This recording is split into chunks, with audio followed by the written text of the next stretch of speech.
Eventually.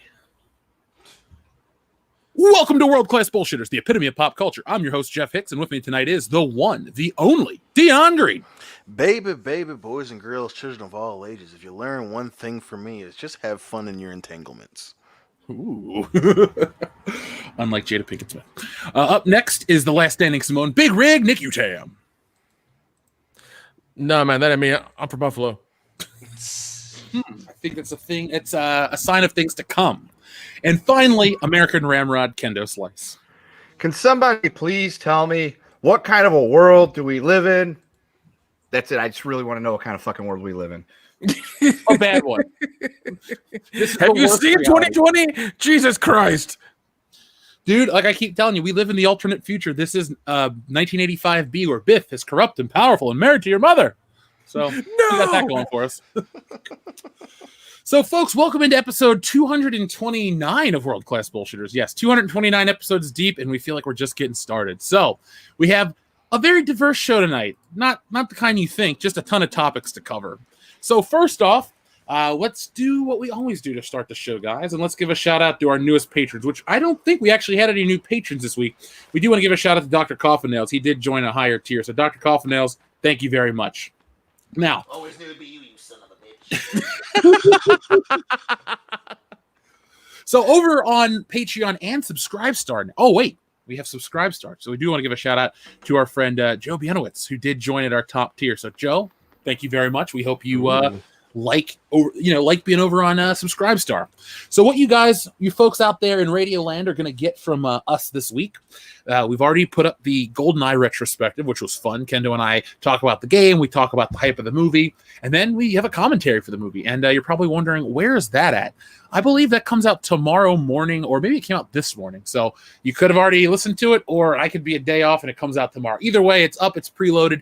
And to our Subscribestar members, I do have to make the file sizes smaller because of the limitations of that platform. So what I'll be doing is I'll shrink down the file and upload that for you guys over the weekend. But this coming week, we do have some comment slam videos coming out. I have to edit those down because Kendo and I had a really long recording session over the last week. So we have some Brie Larson stuff. We have comic book stuff. Kendo actually reviews the Ghostbusters Afterlife comic. No, is it Afterlife? No, that's the movie. No, God, no, not those comics. Jesus. No. Year one. All right. Kendo reviews Year One. We actually have a video version where you can watch it and we talk about the art and stuff. And we'll also have the audio tier for everybody that just wants to listen. We have that. We talk about Evil Dead, Army of Darkness comic that just came out? Death to the Army of Darkness. Oh, hold on. What's that about? Bruce Campbell, Ashley J. Williams, and fighting Deadites. I mean, just the third movie in comic book form. Not exactly. It's weird I can't really go into it because it kind of gives away the ending of the very first book, and I don't want to spoil anything for anybody. Gotcha. I'll check it out this weekend then. No problem. Yeah. So that is going to be coming your way this week, folks. And then tonight on After Hours, we're going to be talking about The Rock buying the XFL and Marty Jannetty, who killed a guy. And if you don't know who Marty Jannetty is, what? Caw-caw! Caw's the law, baby. We had our little meeting earlier, Kendo. Maybe we can become the official podcast of the St. Louis Battlehawks. Oh my God, I'm in. We should. Welcome to Battle Talk. World-class Battlehawkers. Well, we are technically the favorite podcast of Mars. Isn't that correct, Nick? Yes, it is. Yes, it is because we do have our boarding pass from for that was sent on the Persevere mission that left Earth. I mean, that left the atmosphere. I don't know, last week. So it's heading to Mars right now. It should be there in February. It'll run for 2 Martian years, quote unquote, and then it'll die on the planet and be there forever with our names on it. Score. So, technically, currently the favorite podcast of Mars Transit. Correct. Soon to be the favorite podcast of Mars. Yes, and I'm going to put our name on the next one as well, so we'll have 2 there. Perfect. Yeah, So just in case the first one doesn't make it and it crash lands and crash and burns, because NASA's they're good at what they do, but sometimes they miss. Yeah, it happens. And then you can be the favorite podcast in outer space. Yeah. Can you do me a favor? See if I don't think we're live anymore. I think we're having an issue. Can you go check on your phone? Check if you're live, yeah. Because we haven't gotten a message since 8:20 whatever, and there's no. Yeah, guys, hold on a second. We might not be live anymore. That's not good. Yeah, We I had don't a know what's great happening. Yeah, I know. This is recorded. I can always edit it in, but we're not getting. Oh, No, we're live. We're live. Okay, We're live. sorry. StreamYard has been having lagging issues with the Oh. chat. I'm saying the chat's nowhere to be found, and it doesn't tell us who's watching. So sorry about that, folks. Chat is going. I can read you some names Yeah, if you want some names. People Yeah, are well, watching. all right. we're still live. Yeah, we're live. We're good. We're good. You Live. guys, This was a prank. We got you guys, motherfuckers. Hi, You've been we were punked. live the whole time. the chat's riding over here on the. I'm watching on the watch page. Got 100. Your likes just keep jumping up. You're at 112 and counting. What's our view at? 303 watching, going up as well, and just went to 306. Oh, nice. You got a spam bot here, Neil Kiger. Aren't you Schubert, aren't you on my mod? TLJ Screwjob? I don't want to Then get rid of if it's a spam bot. It's just literally the name is spam. Oh, bot. then leave him alone. Sure, it's an actual person. Oh, okay. No, I was just joking that you have a spam bot. No. I was like, shit, get rid of him. Guru Brothers Entertainment, Dr. Fatty Pants. So we got a lot of good people here today. Splitx, Iffy 350. Oh, and the James Baker who says, say our names. There you So go. it's directed at me. Oh, Just Fresh Pamela says, hi guys, I'm new. Oh, hello, Just Fresh Pomelo. Thank you for joining. There you go. I'm How's it Mr. going, New. buddy? So yeah, I was worried that we weren't live. Sorry about that, folks. Anyway, back with the show though. Yes. So let's do something we do every once in a while here on the channel. We got a mail call. So I'm sure these are from our friend Wheezy Bird. Now, Wheezy Bird, I received your One Punch Man Blu-ray set, as well as hold on, the other box that you sent is right here. But I accidentally misplaced the One Punch Man Blu-ray set because the cat scratched the thing up and I didn't want it to get destroyed. So let's turn on the camera. Hello. And let's see what we got. So first off, I believe this is from Wheezy Bird. We have some manga comics. We have One Punch Man Volume 16. We have One Punch Man Volume 15. We have One Punch Man 18, 17, and 9. So first off, Wheezy Bird, if these are from you, thank you very much. Appreciate that. So you can see those. We also got, I don't know who this came from. It could be from Wheezy Bird again. But it's a giant copy of Berserk, Deluxe Edition number 5, The Invocation of Doom. So this looks pretty kick-ass. And it has I know, right? My love for you is also like a truck. But it's also got this kick-ass parental advisory sticker, which means this is probably pretty violent. It's a nice, beautiful hardback book. And I can't wait to read this one. So Wheezy Bird, if this is from you also, again, thank you very much. And then finally, we got this package, which is full of One Punch Man stuff. So looks like we have One Punch Man. Hold on. Crap. We have the Mob Psycho 100 DVD set, or Blu-ray set, excuse me, from the creators of One Punch Man. So that looks cool. And then we also have One Punch Man Volume 14, 10, 13, 12, 8, and 11. So, Wheezy Bird, thank you very much. I have manga for days, anime for days, but you know what? I am reading them. I started reading One Piece the other day, and I'm very early in the story, but I really like it. So, the guy eating the little rubber fruit or whatever, and now the pirates can't hurt. Well, they can hurt him, but they can't they beat him up and he stretches and shit. So I'm at the very beginning still where those other pirates are about to kill the main character, and the other pirates that were good have come back to rescue him. So when I get a little further in the story, I will let you know. But I am reading these and I do enjoy them. So thank you very much. And thank you to everybody who sends stuff to the P.O. Box. I will put that at the bottom of the screen if anybody wants to send anything in. And yeah, we can make that happen. So guys, are you ready for tonight's show now? Of course. I think I am. Now, before we do Meme Winner of the Week, I'd like to bring up something sad for just a moment. Wilford Brimley has passed away. Oh, shit. Yeah, he diabetes. There you go, Jesse. Damn it. Got him, goddammit. The thing. Yeah, the Damn it, Beatus, no. Beatus took him Wait, down. well, if the thing got him and he was, stateside, we got bigger problems. Oh, God. Can I do a very brief musical tribute to Wilford Brimley? Okay. Diabetes, diabetes, diabetes, die. I should have said no. Thank you. Thank you. That's for you, Wilford. One more time for Wilford Brimley. So, Not for our chubby homie. I will say that the picture they used to share of him as a memorial photo was probably one of the worst. Remember I shared it with you guys? Terrible. It was Like, awful. of all the Yeah, pictures he you was- guys could have picked. I was like, is that a picture of him dead? Because he looks horrible. Yeah, I feel bad because he was supposed to be at Horror Hound Cincinnati, I think. He Yeah. was. Damn. Yep. Was he really? Yes, Yeah. he was. Because they were Corona doing stopped us a from getting to see him. they were doing a thing reunion. So yeah. Well, Damn. it was we missed that opportunity. One day we'll see him in heaven. But yes, rest in peace, Wilford Brimley. I have to say he did more for diabetes awareness than anybody else. I know it's kind of a joke, but you know, the shit that's in those damn commercials, my mom knows them, and she's a diabetic, so at least It there's was some a good thing that he positivity. did. I mean, he became a meme, but the dude clearly gave a shit. Which Yeah, of course. For. So I have our meme winner of the week, guys. Now we have, you know, some repeat names, and that's fine. I enjoy a good meme. I have to say, it came down to 2 listeners this week again. Our friend Francisco was this close to getting it.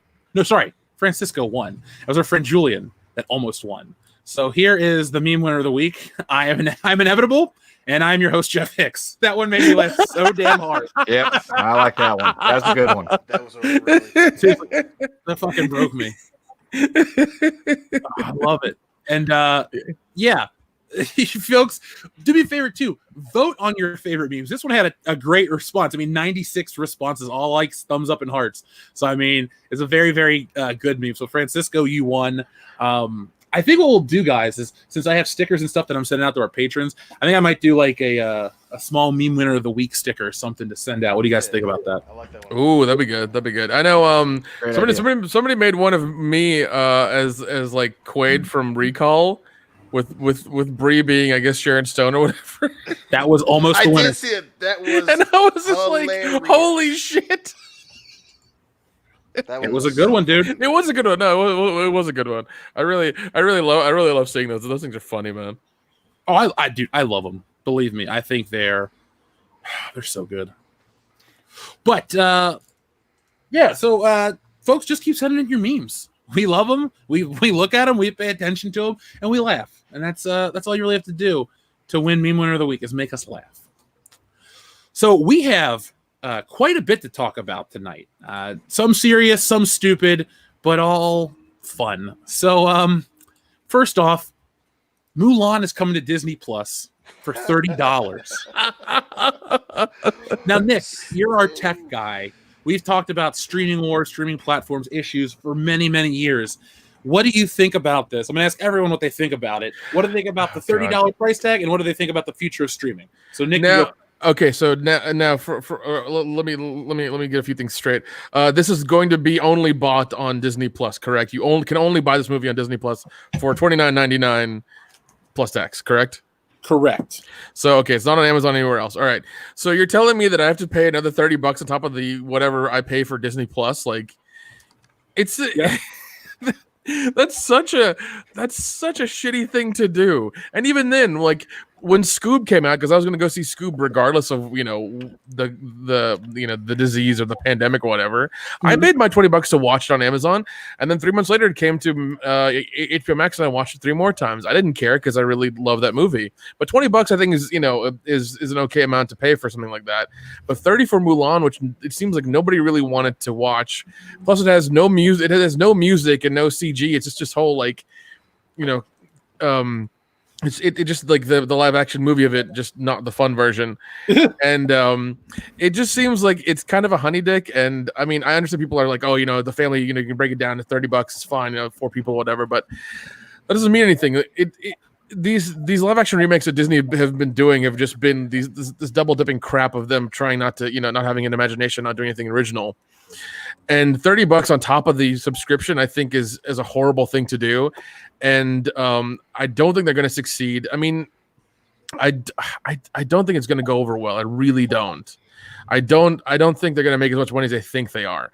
People are not that invested that they're going to spend $30 on a movie they might have watched, in the theater for, about the same price. But still, like, that's such a weird thing to do, and I'm just not a fan of that. I think people hopefully are smart enough to where they don't want to pay that money and they might get it by other means. So yeah, I don't think it's happening. Dion, what did you think about this news? Objectively speaking, I thought it was a good idea. I mean, in terms of you trying to get your money back, especially in this crazy ass time of the Rona, it's smart. You know, it's $30, quick little rental on your platform. You know, I can see the mindset. The only thing I just see it not working is, you know, people are already playing a subscription, which I guess is only like $6 or whatever. It's not the end of the world, $5, $6. But then it's gonna be $30 on top of that. So one, I just hope they don't fuck up. I don't, you know, is it gonna be like a pay-per-view setup where you gotta click on it and then it automatically charges you for $30, or do you, the setup just sounds like a fucking nightmare. But also it's Mulan, you know. So while the setup makes sense to me, you know, $30 to stream Mulan when it's Disney and you can just wait. I mean, you're paying $30. You're taking your kids or your girlfriend, whatever. You get to see it in the theater. There's an experience. You watching it at home when you can just wait 3 months to watch it for the fucking price that you're already paying for your streaming service. It doesn't seem like it's going to work out. I don't get the drive of your customer to pay the $30 now instead of waiting 3 months. You know, you're not seeing it in the theater. You're not getting, like, if it was $30 and then say you get, you know, a month free or something like that, I get it. But bitch, I'm just gonna wait a month when it's already on Disney Plus. Why? Exactly. I don't have to see it now. It's Mulan. We're not talking about the next Marvel film. There's no reason for me to watch it now. None. Yeah, I think you make an excellent point, though. You keep saying it's Mulan, and I think that the way you're phrasing it might be lost on a lot of people. But yeah, at the end of the day, it's Mulan. First off, it's a live-action version of a cartoon, which is already on Disney+. Second, they took all the parts that people like, the music, the Eddie Murphy Mushu character, the fun, because Disney is... Excuse me, also Shang. Oh, shit. Shang, one of the hottest Disney characters ever, as agreed upon by all women. All right, I didn't know just that. want to put that out there. No, Shang is like a babe by all accounts. He is effing gorgeous. He did the most to the image of Asian men in our culture of anything ever, probably. Fair enough. I mean, maybe Jackie Chan's not your cup of tea, but hey. No, Or Shang. Bruce Lee. There's Bruce definitely Lee. other. There's other Well, the point is, That's cool, Disney's desperation to get in bed with the Chinese marketplace in a way that Yes. they think is respectful is so disingenuous and so hollow. And we'll go into it in just a second because Kendo, I realized I didn't ask you. So Kendo, what do you think of this situation? Sorry. I understand why they're doing it. I just don't see it working out for them. I mean, are you really going to convince enough people to spend $30 to rent your movie in order to make up your costs? No. And it probably won't even going to make up their costs anyway in theaters, because as we've seen with Aladdin and the Jungle Book and the Lion King and all that stuff, it just hasn't worked out. They've tried to copy what they did with their classic animated movies. Say, well, we'll make them live action. Well, as live action as they can be, considering there's a ton of animals, and it's going to be great. People will come see it in droves. They don't. So this was going to financially not work out for them. I don't see it doing any better with the $30. Come, get it. Plus, this time the timing is terrible. Things coming out of China this year has not worked out well. Yeah, nothing. Well, yeah, I mean, and then people kind of not wanting not having the money for things like this and stuff like that. I mean, what do you? I mean, and people are obviously families are paying for multiple streaming services. So are you gonna tack that on to all of a sudden you pay $30 for one movie when Dion said in 3 months it'll be free anyways? You can wait, it's fine, you'll be okay. Right. Yeah. Which I just think that was the thing that was killing theaters anyway, where people were just waiting for it to come out on physical media and waiting for it to be available on streaming. So what do you this is one of the risks in not taking risks. You just went with the safe option of Mulan, and I'm sure it would have turned a little bit of a profit. Combined with the marketing that they were going with, I don't think it was going to be that big of a success. But with this, like Jeff reiterated, it's Mulan. It's not. There was no drive for this movie. Even when it was announced, people were like, what? I just saw Lion King, and spoiler alert, I'm not fucking impressed. I don't see Mulan all of a sudden being this gigantic hit. And oh my gosh, I just wanted to see a live action version of shit I already know. Spoiler alert, there's an avalanche and they fucking win and they bang. Boom. I just told you in the movie. I ain't seen it yet. Yeah, it's a hard sell to get people on their toes, like for a 22-year-old film that's a remake essentially. Well, not essentially, it is a remake. You know, Mhm. here's the thing. I read an article, or not an article, excuse me. IGN had an interesting poll up today where they asked people, is $30 too much? And they asked you, would you pay the $30? Will you wait for home video? Are you not interested? Most people said just $30 was too much money. That was the number one choice. I personally picked if I'm going to go to a theater, I'd rather wait and see it in a theater. Mulan was not that movie. And it's really, I don't think it's that movie for a lot of people. Sadly, because, well, not sadly, I don't care if Disney lives or dies, but for Disney, you don't have a must-see film. I think this would be more successful if they did it with Black Widow instead of Mulan. And if this was all last year and the Avengers didn't come out, then you have a blank check with the audience members. You know, oh, I got to see the end game. I have to know how the Avengers story ends. Yeah, you'd have piracy, but you'd also have more people. Like if this all happened last year and Endgame was supposed to come out and they're like, hey, it's $30, then I would do it because it's a movie I want to see. Right, exactly. And Mulan ain't it. No, I just don't. it's I just Mulan. don't. And even then, this I don't. The other half of that too. I'm sorry. I just realized I didn't mean to cut you off there, Jay. But there's this weird need for Disney to do these PG versions of war movies. Why would I pay $30 to see a war movie that's not going to have blood in it? Where the fight scenes are going to be dumbed down for a child audience? Where it's going to be very heavy-handedly an attempt to bring back the live action Disney princess thing that they are so hell bent on? And then again, the story is supposed to be fun, like you said before. It's going to be this weird 21st century fucking PG wannabe snooze fest for $30. Well, look at our friend Iffy350 makes an excellent point. He says, I'm getting a $120 edition of Flight Simulator. I'll get my money's worth 50 fold. I thought yesterday I got my PlayStation back out here for 30 something dollars. I got video games. Here's the thing. People are like, well, kids don't want toys. They want video games. Well, toys and video games have replayability. You know, D2's probably played with his Batman figures countless times. I mean, Super Mario's got paint missing. The thing has replay and value. You're essentially renting a movie for one time for $30.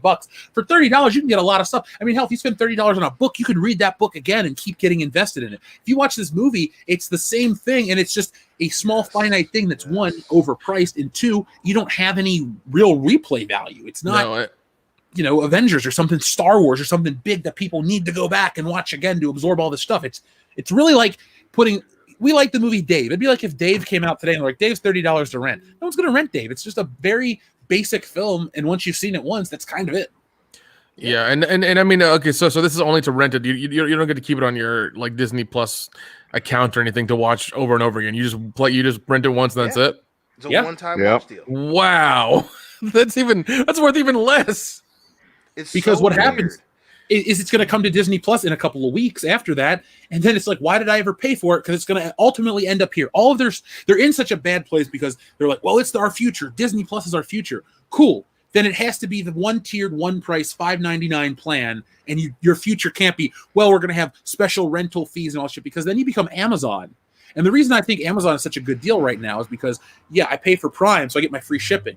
But then I get a whole video library. My big problem with Prime, though, is like I'll say, oh, man, I'm going to watch Jaws. Cool. Well, I kind of want to watch Deep Blue Sea next. Oh, cool, it's on here. Oh, but I got to pay to rent it or buy it. See, like, I don't like a platform that I can't just watch everything on. You know, when you bring in rentable stuff, buyable stuff, and the free streaming stuff, then to me, it muddies the waters up a bit. Because while I don't love Netflix, it's nice that since I have a subscription, or the WWE Network, who actually has a pretty good service right now, you have it, you have access to everything. There's no paywalls behind the service. I hate when you pay for a service and then there's secret tiers. It's like buying a video game and DLC to unlock, Ken and Ryu and Street Fighter. It's just like, why? Right.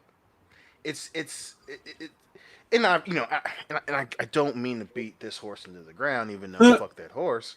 But it's very clearly a greedy move. And again, I understand it. But $30 for Mulan, that's just not. You're not driving up fucking demand. There's no huge demand for it. I mean, at this point, people just want to see the movie because it's supposed to come out in March. But $30 for something that we've already seen. If it were $9.99. You know, I think that's a lot better because then people could watch it, and then if they're, you know, if their kid, their significant other want to watch it again, boom, you know, it's just $10. So say you end up watching it 3 times, you know, then that's $30 right there. If they watch it twice, it's $20. But $30 for a one-time, one-off rental. Well, hold on, I stand corrected. A lot of people in the chat are telling us we get to own it as long as we keep Disney Plus. Which, okay. But here's the thing: is that a better situation? Because eventually it comes to Disney Plus, and everybody that pays the $6 is going to get it. So right. If you just play the waiting game, it's not like you're. And you know what? Here's the thing: I have an issue with too. It's a fear, maybe, if you will. Where does this end? Because what if Disney goes, "Hey, do you want to watch all the Mandalorian for $30? You get the season now, and then you know if you're a regular subscriber, it comes out each week."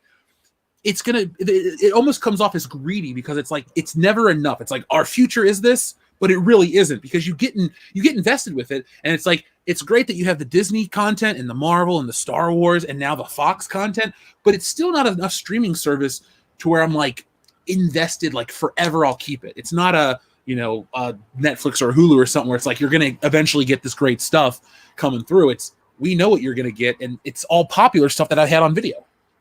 Right. Yeah. Right. And again, I mean, even if that is the case where you get it, like you said, I still can just wait. I mean, obviously we have to wait for a fucking litany of other properties that they have to wait for the rights to run out so they can put it on Disney Plus. I mean, there's so many of the movies already on there we got to wait. So if we're waiting for Mulan, you know, it's not the fucking end of the world. And even if you get to keep it, again, we're already paying $5. You know, why am I going to pay $30 now when I can just get it by Christmas? Exactly. The same price. I mean, you have a family, dude. Is D2 and Devin that excited for Mulan? Do they even know it's coming out? Shit, my grown ass wife and sister aren't excited for Mulan. They're like, yeah, we'll watch it when it comes out. But you know, it's not. You know, and I think they were just emboldened by Hamilton. You know, they put Hamilton on Disney Plus, and everyone was so excited about it. And they were like, well, maybe we'll do that with Mulan, but we'll just charge $30. And it's like, it's not the same situation at all. They got it the other way around. Right. Exactly. They're charging $30 for Hamilton. They would have made money on that. Exactly. Which, hey, again, I get the reasoning behind that, but I cannot justify $30 for a live act, especially like you said, Lion King, Aladdin, and Cinderella all underperformed. So what capital have you built with the audience to justify a $30 purchase for something that we already know isn't going to be that good? Yeah. Yeah, I think Beauty and the Beast was the only live action one they had that actually did okay. Mm-hmm. Yeah, and it was it the first one that came out? Is it that might be the reason why as well? I think so. I think Cinderella was first. Cinderella, and I know Jungle Book was before Beauty and the Beast. Okay. Right. Well, there you go. Obviously. Yeah, but I mean, yeah, it's a weird situation. I don't like it. Yeah, you get to keep it with your Disney Plus account, but you know, a lot of people who have gotten it for free through Verizon, that's ending in October. So we don't know what's going to happen to that. With people, if people are going to keep it, or if they're going to ditch it and go to HBO Max, or what the deal is. Like we don't know. Well, like, okay, since we're not going to spend the entire night, folks, on the Mulan stuff, it just was an opener because it was a big deal. But speaking of Disney Plus, real quick, this piece of information came up in the Star Wars realm. So today, it was officially announced that The Mandalorian, the trailer will reportedly drop during the first round of the NBA playoffs, and today they announced that October 7th is going to be the release date for season 2. So just in time for all of your free Verizon subscriptions to disappear, they're going to try to hook you with, oh, the Mandalorian's here, guys. You got to join up forever, however many months. I don't know if that's going to be enough, especially with, here's the thing. People bought into Disney Plus. Now they've had the chance to watch it. You had the Mandalorian hype. To me, it lived up to the hype. A lot of people like it. A lot of people seem to dislike it. And then you had episode 9 turn people off too. So it's almost one of those years where it's like a Murphy's Law, where anything that can go wrong will for Disney. It's like, hey, we're going to make this big investment, but we're going to use our parks to pay for it. Oh, how coronavirus happened. And, well, thank you, nature. But yeah, they're screwed. So. Yeah, they're hurting bad. And I mean, you know, this is the only thing. Disney Plus is the only thing keeping them kind of afloat, you know, so. Because, I mean, those parks are like half open and half full. So, yeah, that's not doing anything. Well, yeah. You know, I guess Aladdin and Lion King did make over $1 billion. So Can you speak up a little? sorry, no, I was looking at the screen when I was talking. My So bad. Aladdin, and Lion King both made over $1 billion. So I guess even while they weren't critically received well, they both made $1 billion. So credit to where credit's due. You know, and maybe Mulan would have made $1 billion. You know, especially in China. So yeah, I mean that definitely adds more context. I get them wanting to get it out, but I just even knowing that now, you know, you had two over $1 billion successes in 2019. It's still difficult for me to justify $30 for a Disney Plus release. Yeah, it'll be. I'm going to pay attention to this very close because it's supposed to drop in September, right? Or no, sooner than that. Yeah, Soon. yeah. Okay, Mulan 2020. When does it come out on streaming? It released the release date March 27th. I think it missed it by a little bit. Just a tad. It's interesting too, though. There's an article that's kind of they're calling them out. September 4th. Okay, that's when it comes out. Anyway, I'm not going to watch it. We're not going to watch it. Don't expect a WCBS review. Sorry, folks. I'll review the original Mulan instead. I saw it in theaters once. I fell asleep when Jesse had it on a couple weeks ago. I don't really care for it. That's all I have to say about Mulan. It's there. And some countries can't even get Mulan, or Disney Plus. So it's going to be interesting to see a desperate Disney in action. Now, folks, we do have an interesting topic. We're going to talk about the Matrix being an allegory for transgender ism. So give us a moment. We're going to read a couple super chats. Yes, I know, dude. Believe me, it sucks to be alive right now if you're looking for good entertainment. That's all I can say. That's all. Folks, I know people are asking about the background noise. I apparently live on a racetrack. It could have been an ice cream truck. It could have been Dominic Toretto and I almost said Brian Austin Green. No. Vin Diesel's really tired of the quarantine. He's just out racing. We're family. Family. This family needs ice cream. I need some family ice cream. Liddy. We should just dub a Fast and the Furious movie with, like, I don't know, 100%. So first off, our friend Dean Domino sends in 2 super chats. Dean, thank you very, very much. He says, Jeff, I mentioned that you watched and enjoyed Apaben's videos to him on his stream today. He seemed glad/appreciative. Well, Dean, thank you very much. I saw this message before we went on air, and I thought it was really cool that you told him that, because yes, that is a YouTuber that I do watch, and it's nice to spread the word of other YouTubers that I think put out really good stuff. So I appreciate you telling him that. And maybe down the road, I know he's in a different country, so it's going to be time issues, but maybe down the road we can find something to talk about. As I consume more of this anime and manga, maybe that's something we can have a discussion about, how it's getting censored in the West and how it makes so much money worldwide, but here in America, comics and stuff are not dying, but the big companies are mismanaging their properties. Did you guys see this week that I believe Doctor Strange got canceled and 2 other big Marvel titles got canceled? So why? Books don't sell for Marvel. Oh, okay, all right. I thought it was something that they did or that they were going to do, and something they said or whatever, and they're just they got canceled because of the Twitter mafia or something. So it was Ghost Rider and what was the other one? I can't remember, but yeah, no one's buying them. Jeez, yeah, no, I actually went to my local comic book shop and had them order the new Ghostbusters ones for me. So shout out to Infinite Realities, comics, games, and more. Thanks, guys. Just go and be like, hey, I need to get into the monthly pool. Tell them what you want. Yeah, I would. I'll give a shout out to any local comic book shop that needs it. Seriously, if you folks in the chat, if you want to email us or something, or comic book store owners, I know we used to, we're still friends with them, but Comics Elite, they used to chime in a lot on Good Morning Pop Culture. But yeah, if you have a local comic book shop and they need a plug, we love the comic book industry. We want to keep it alive. So if you're in the St. Louis area, go to the fantasy shop. There you go. There you go. Doesn't sound like a comic book store, buddy. Well, they've got comic books, like D&D games, and all sorts of goodies. Apparently, they have a dungeon as well for the grown-ups. They might. I don't know. The fantasy shop sound like there's a couple Cubans down in the basement who, if you probably them the right price, they can do whatever you want. What about the Gim and Marcellus Wallace? Are they down there too? Probably. I for don't the know. right price. Get my book and get out. How much you willing to spend? To get in or get out? Well, it depends. Do you look like a bitch? I'll be sure to I wanna ask watch next that time I'm movie there. soon.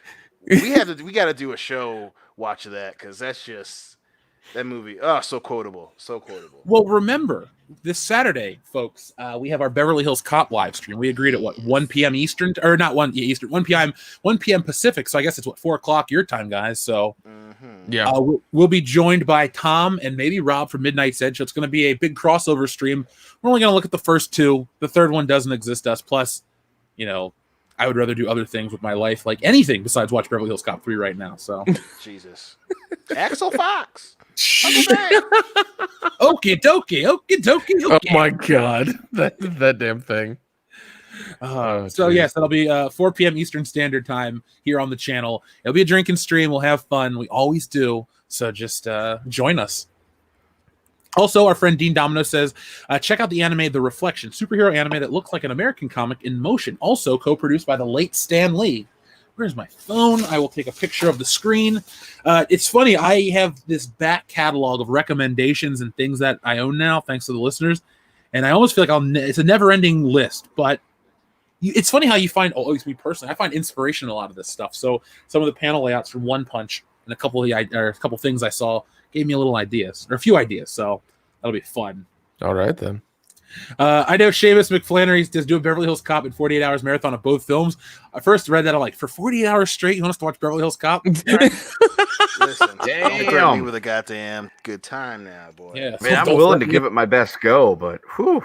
Listen, I'll go to the Marriott down here in downtown, pick me up a room. Like, listen, baby, I'm gonna be gone for 2 days doing some serious shit. If you need me, you call me. But Daddy's gonna be. I got two 24 packs. I got 2 5ths. And I got one of them Cubans from the fantasy shop stopping by. So. What you're telling me is you're going deep undercover. Be like, Axel Deep. Dion? Nothing. So deep. I'm gonna shit in the car. I ain't gonna shit in the car. Oh, it's gonna be so much fun. Oh god! As much as we talk about those movies, like people, we're gonna get drunk and watch them. It's ladies and gentlemen, you need to not miss out on that. Okay, they're fun. Everybody, you know for a fact we're all quarantined and shit. So We are. I am. Start. I am sometimes. Sometimes. Yeah. But things aren't going too well. You want to have some fun with us, and watch and hear or watch me get white girl wasted, and watch some Beverly Hills Cop. You want that. Definitely don't want to miss it. If you can't catch it live, you're gonna miss out. Yeah. So join us on Saturday, 4 p.m. Eastern Standard Time, 1 Pacific, and it's going to be a great night. Kevithar113, thank you for your super chat, a giant super chat. He says, hi ho bullshitters. Hail, Jeff, for the love. Get Subscribestar. Even if Patreon doesn't fall apart from this O&B thing, at least give yourself the opportunity for funding those jackholes that can't take it from you later. Kevithar, we have it. Subscribestar is a thing we have right now. I will share the link. We did it. You guys wanted it. We gave it to you, and we just got a new subscriber over there on Subscribestar right now tonight. So Kevithar1138 joined at the top tier. Thank you, Kevithar. I don't have to tell you about it because you found it, but I want to thank you for reminding us to tell people and then joining yourself. I appreciate that. And like I said, full transparency, their platform does not allow bigger file sizes. So specific things like After Hours will always show up right away, but some things will take a little while longer to re-render and redo. So while Subscribestar is not a lesser platform in terms of importance for us, certain things will just have to be broken down because of the limitations the actual servers and stuff the website has. So if you think, oh, the guys on Patreon get it better, it's only because Patreon allows for bigger file sizes and more tiers and more things like that. But Kevithar, thank you 2 times, 1 for joining and 1 for the super chat. Greatly appreciated. Zontar says, could you invite Lore Reloaded on a stream someday? I don't even know who Lore Reloaded is. I will look them up, but I am very open to streaming with a lot of people. If the audience wants it, I am willing to make it happen. Lore Reloaded, I will subscribe to their channel and I will check them out. If it's something they're interested in, Zontar, and you know this, I will find a way to contact them. But yeah, they cover Star Trek and all kinds of stuff. So yeah, I am down for that. It'd be fun. It's fun to geek out about stuff. So thank you, Zontar. So up next we have Dean Domino again, thank you very much, Dean. He says, I want to know if you guys will invite Raging Golden Eagle and the High Council for a guest spot on this show, or a guest spot. Let me again look up who these people are, because I don't want to see Golden Raging Eagle or Raging Golden Eagle. Excuse me, I can't speak right now. There we go, Raging Golden Eagle. Well, not Raging. Wow, Raging Gory Glipsy. Anyway, yes. Let me look into this one. I don't want to say guaranteed 100% we're going to make it happen tomorrow, but I also don't want to blow people off and say, oh no, Jeff won't have them on. I just got to find out who they are. And they look like, okay, so it looks like they talk about anime. Let me subscribe to them, and so I can keep up on that. Yeah. I'll add this to the list of people that people want to have a stream with. High Council is always an easy sell to get guests on, and clearly people have interest in the manga and anime content, so why not give you guys a show too? So thanks for the recommendations, Dean. I will add it to the list. Major Spike 9000 says, good evening, my fellow godless sodomites. I've been marathoning the Muppet movie. So far, I'm on Muppets from Space. Dude, I love the Muppets. I haven't seen the new one yet, but damn it, I love The Great Muppet Caper. Charles Grodin is my hero in that movie, even though he's the bad guy. Lewis, yeah, I did see his video about that too, so I'll find out. Thing is, though, not everyone that comes on, I'm not looking for, a 2-hour sycophantic circle jerk. It'd be interesting to have discussions and debates and stuff with people. I'm open to having the best content possible. It's all I care about, to give you guys the best stuff. So, but it looks like the Raging Golden Eagle might be a friend of our community. So yeah, maybe we'll try to get him on first. But Greendale Forever, thank you very much. He says, hello from Facebook jail. Unsure if you guys have heard of the Epic Collection from Marvel, but they announced Luke Cage Volume 1 this past week for February 2021. Hashtag BLM. Brie Larson matters? That's a big thing. I can't take that one. She tweeted that shit out. I heard it from her. Oh my God. We were in bed, and I'm like, that's fucking funny. Thank you. But I am aware at Greendale of the Epic Collections from Marvel. I think they're nice. There's two ways if people want to get into Marvel comics or comics in general, there's two approaches. Either you lead them in the direction of the best, most well-received stories, or I always recommend, like, if you want to get into Spider-Man, just start at the beginning and read your way through. But if you're one of the people that wants the big hit stories right away, Epic Collections are nice. I think they're a little lower price than the Marvel Masterworks. But the Luke Cage one, it's weird because Luke Cage, in February is very preachy. I don't like it. I think Luke Cage stands on his own, and I don't like that Marvel has to basically demote him to a February-only type of thing. Because did the show come out in February, Dion? No. It did or it didn't? Didn't. It didn't, yeah. I would say, like, the show was fine and good, and it didn't need... Exactly. Like, Captain Marvel, and we'll talk about her tonight, that movie needed International Women's Month. It wasn't a good film. But they needed that shit because they wanted the marketing and the Twitter bots and all these assholes out there to get behind the film, and that's what it took. But I think Luke Cage has enough value as his character that you can put the book out in August, and it's going to do the same, virus depend upon, so... Dean Domino, thank you very much again. He says, I think it would be great if you guys and other Fandom Menace channels did a watch party live stream of all the cinematic trailers for Star Wars The Old Republic to see some good Star Wars content. Dean, our friend Sketch Therapy, who was a patron, actually requested that we do watch parties of Star Wars fan films, and I think we did a couple cutscenes and stuff. That'd be something it's an easy sell. I had heard Jeremy from Geeks and Gamers wants to do a stream with me one of these days, so maybe I'll see if he's interested. Try to get some of the old band back together and get a group that you've never seen before. So thank you for the recommendation, Dean. That's something I have added to the list. And then finally, our friend Adam Wofford. For now, we have many more, but I'm going to get on with the show. Thank you very much for your patience, folks. Adam Wofford says WCBS will be the most popular podcast on Mars and the first one on Mars, but when the 2 episode comes out. When the 2 million episode comes out, when Star Citizen comes out on Steam, but with 2 days, hold on, let me reread this again. WCBF will be the most popular podcast on Mars and the first one on Mars, but when the 2M episode comes out is when Star Citizen comes out on Steam, but with 2-day 1 patches. What's the 2M? The 2 millionth episode?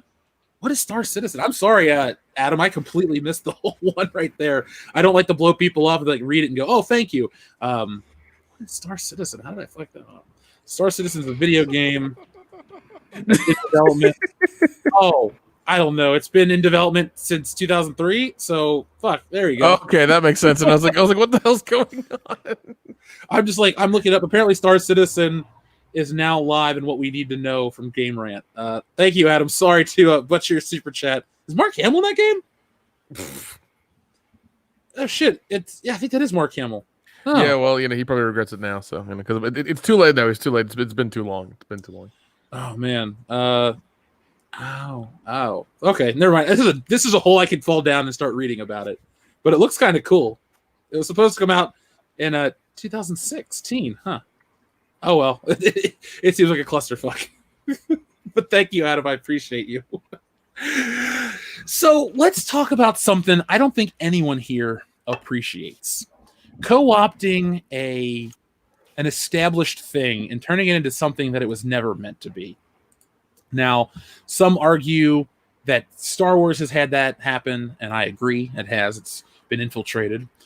Some people would argue that comics have had that happen, and I think that they just went too far in the wrong direction. Now, humor me for a second, guys. When you think of The Matrix, what do you think of? Dion, just one sentence. What is reality and what is the Matrix? Nick. You should the reason we shouldn't get into AI. Kendo. The Clerks cartoons. Well, would you ever think in a million years that The Matrix was always an allegory for the trans experience? No. How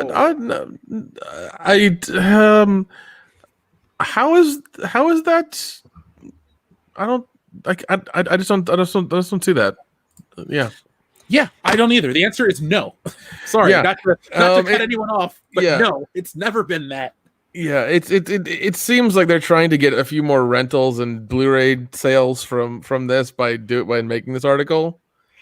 They might the Wachowski siblings might I don't know, are a little hard up, I guess, after Jupiter Ascending bombed or whatever it was. So. Hard. Let's be honest. The Wachowskis really are just The Matrix, and everything else is kind of in shit. Yes. Oh yeah, exactly, 100%. The broken clock was right once, and they've been trying to ride that ever since. Dude, I'll even take it a step further. I know I might be in the minority, but I only think the first Matrix is worth a damn. The other two, I don't need to watch. You're right. Revolutions is very underrated, mainly because Reloaded was so convoluted. Don't get me wrong, I love the fight scenes, but Reloaded is just the action scenes are great, but it's just so up its own ass. And then Revolutions, they finally kind of came back, and Revolutions looked way better.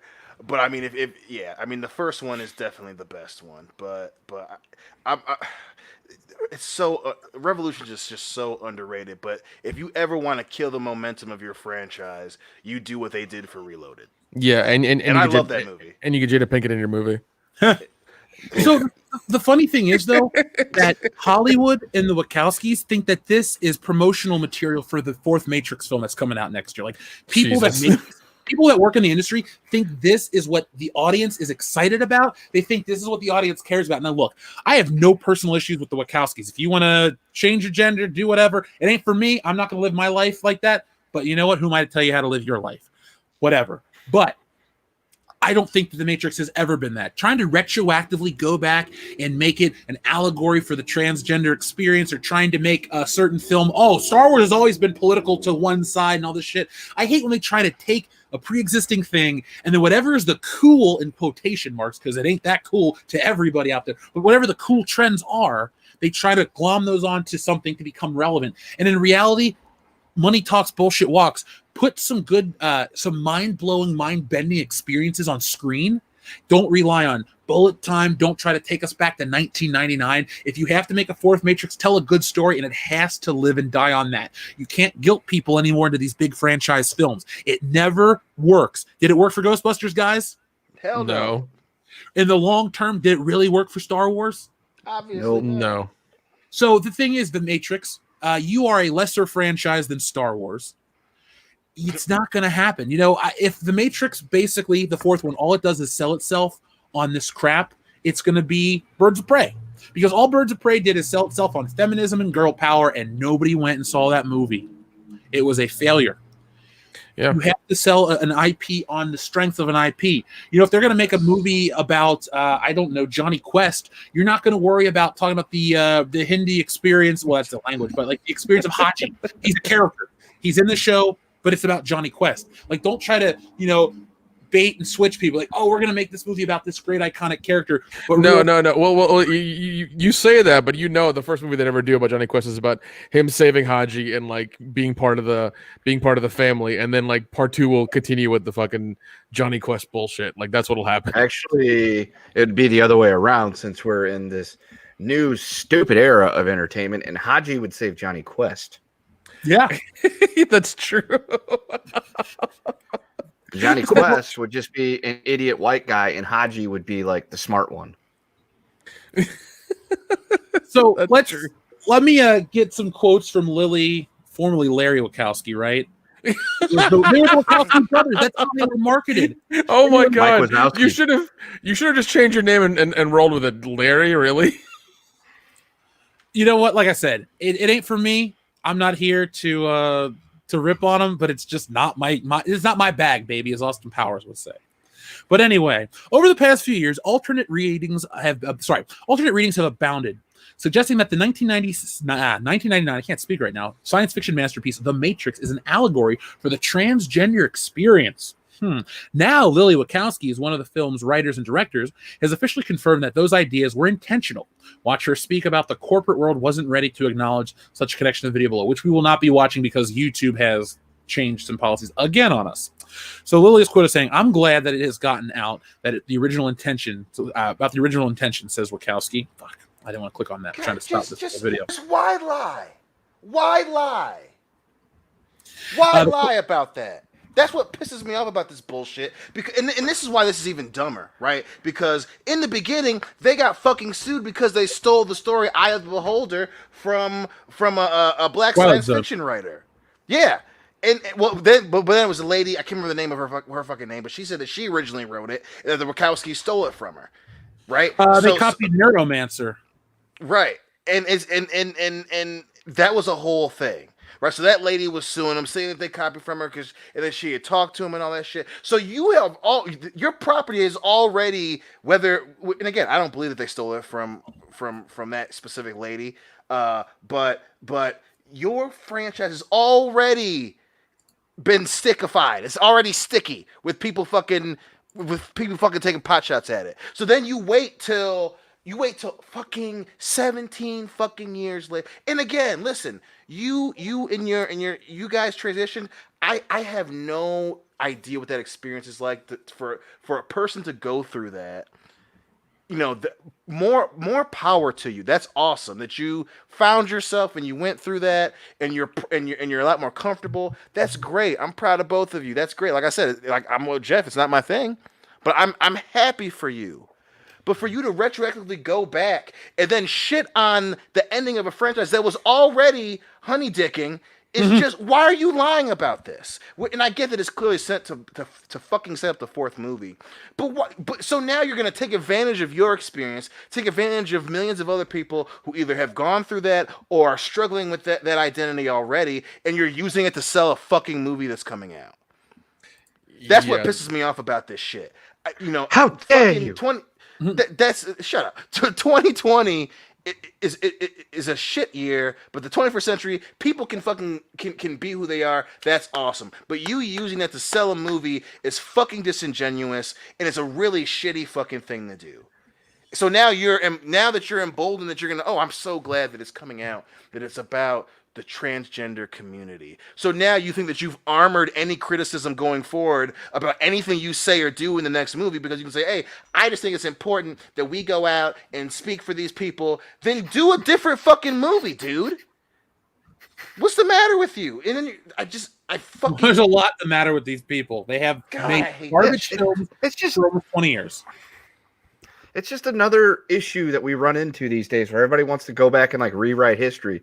And in this case, where the person's rewriting their own history. Oh, when I wrote this movie, I really meant this. That'd be like me saying, oh yeah, when I went to college for 2 years up in Michigan, it wasn't about earning a degree or taking courses or anything like that. It was about me getting an independent experience of living on my own. No, that's not what it was. It was me trying to get a degree and, chase tail, which I did both. And so it worked out. So, but it's like, you don't go back and just rewrite. You know what? I think I'm going to do that. I'm going to write alternate history of this, my own biography, just to change everything about it. Everything was a different experience. There you go. Yeah, I really knocked up my girl and had a kid because I wanted to test myself. That's what it was. I wanted to make sure I had what it takes to make it in the world. Like, no, I want to know if I'm fertile. There's only one way to know if I was fertile. I had to have a sex experiment with this woman, see? But then we had a baby and a kid and stuff. And I only married her to see if I could, the experience of marriage, whether or not I could be successful at it. No! Right. That's how I wanted to see if I was strong enough to make it in the Weapon X program. That's why I knocked her up. Right? No, you're not Canadian. No. Damn. Oh, damn, I'm not Canadian. You right. You true dog. I only went to the hospital to have an x-ray to see if I could get, the Incredible Hulk powers. No, not because I thought I fucking broke my leg. Look at next week. Let's do a couple of these. Let's come up with alternate history reasons for things we've done in our life. Oh yeah, just for the fuck of it. Like Dion's is a great one. Kendo's is a great one. Nick, you and I have to come up with some for the air. But like next week, let's all have like 2 or 3 of them. We'll just have a small opening segment for a joke. Sure. Yeah. I wasn't born because my parents had unprotected sex and whoops. It was me wanting to make this happen as an experiment with the human experience and see how I could handle being a person in a day-to-day life. That's all it was. Yes. Yeah, so basically Kendo willed himself into existence is what he's saying. I'm impressed, bro. Yeah. What can I say? I was just bouncing around in the ether of the Matrix, and I said, what would be great? I should become a human. Hey, that guy looks cool. Hey, bang that chick and knock her up. I'll call you mom. And that's how I got here. By the way, guys, real quick, we did get another subscribe to our friend Andrew. So, Andrew, if you're listening, thank you very much. We appreciate it. Thanks, buddy. This is some horrible bullshit. Yeah, just trying to rewrite history and kind of like once again armor yourself to the Twitterati and this the whole. All those people trying to make sure everything's okay and everything's equal and all this other bullshit for the fourth movie that nobody really wants and nobody really wanted the third one, to be honest. Mm-mm. And like it's such bullshit that you're and I'm sorry, but if the fourth one is going to be about the trans experience and they're going to try to make that a heavy part of it, I'm probably not going to watch it unless it's about Neo coming back and doing some cool shit, or maybe he becomes a bad guy and they take him out or something. But other than that, like, I really don't care about the Matrix. The Matrix is over for me. It's been over since the third one. Like, I don't care about it anymore. I'm glad since the first one. Yeah, I mean, I'm glad Keanu Reeves is getting resurgence and he's doing a bunch of his old stuff again. But this is done, and I really just want to see Constantine Part 2. I mean, if anything, you're making it about yourself. You're making it about you, Nick. That's the real problem. But and don't get me wrong, I love the Matrix movies. Obviously they tripped over their own what they thought was their own dicks. And hey, and I'm excited to see to see thick ass Carrie-Anne Moss on a motorcycle. I saw that release picture. She still makes me hard. That's awesome. Her thick Caucasian behind in that leather outfit. I am on board. But why are you reaching out to a bunch of people who aren't going to go see your movie? No one's going to look back and be like, oh, man, I remember that interview that the Wachowski siblings did, and they said it was about the trans experience. I'm going to go watch it for that. Who the fuck wants to go watch a movie about humans and machines battling out in the future, logging on, and then fighting each other using kung fu and gun time, and then be like, oh, damn, how did I not see it before? How did I not see that before? That's crazy. No one says that. In the chat. Go ahead, Kendo. If they really just wanted to advertise their movie or get attention for the movie, there's one real easy way they could have done it. It just says Matrix 4 and it's a picture of Keanu Reeves, and people are like, "Oh yeah, dude, I love Keanu Reeves. I'm going to check this out." I mean, that's what's going to sell the movie. It's Keanu. Everybody loves him. Exactly. Love him. Yeah, and I mean, if they want to make it about the trans experience, just inject Keanu into a woman's body in the Matrix. There you go. Whoa. You're done. Look at this. Domehammer makes an excellent point. Humans are literally grown by robots to be a specific gender, actual intelligent design. The robots wouldn't make a trans character. Yeah, exactly. In the universe. You see, the robots did that because they wanted to make it an allegory and give the humans they grew the trans experience. That's what really was meant to happen. See, there you go. I fixed it. All right, maybe the transhumans they grow, I don't know, produce more power. Who the hell knows? Well, and then the other thing too is clearly for the Wachowski, and again, maybe there were some underlining.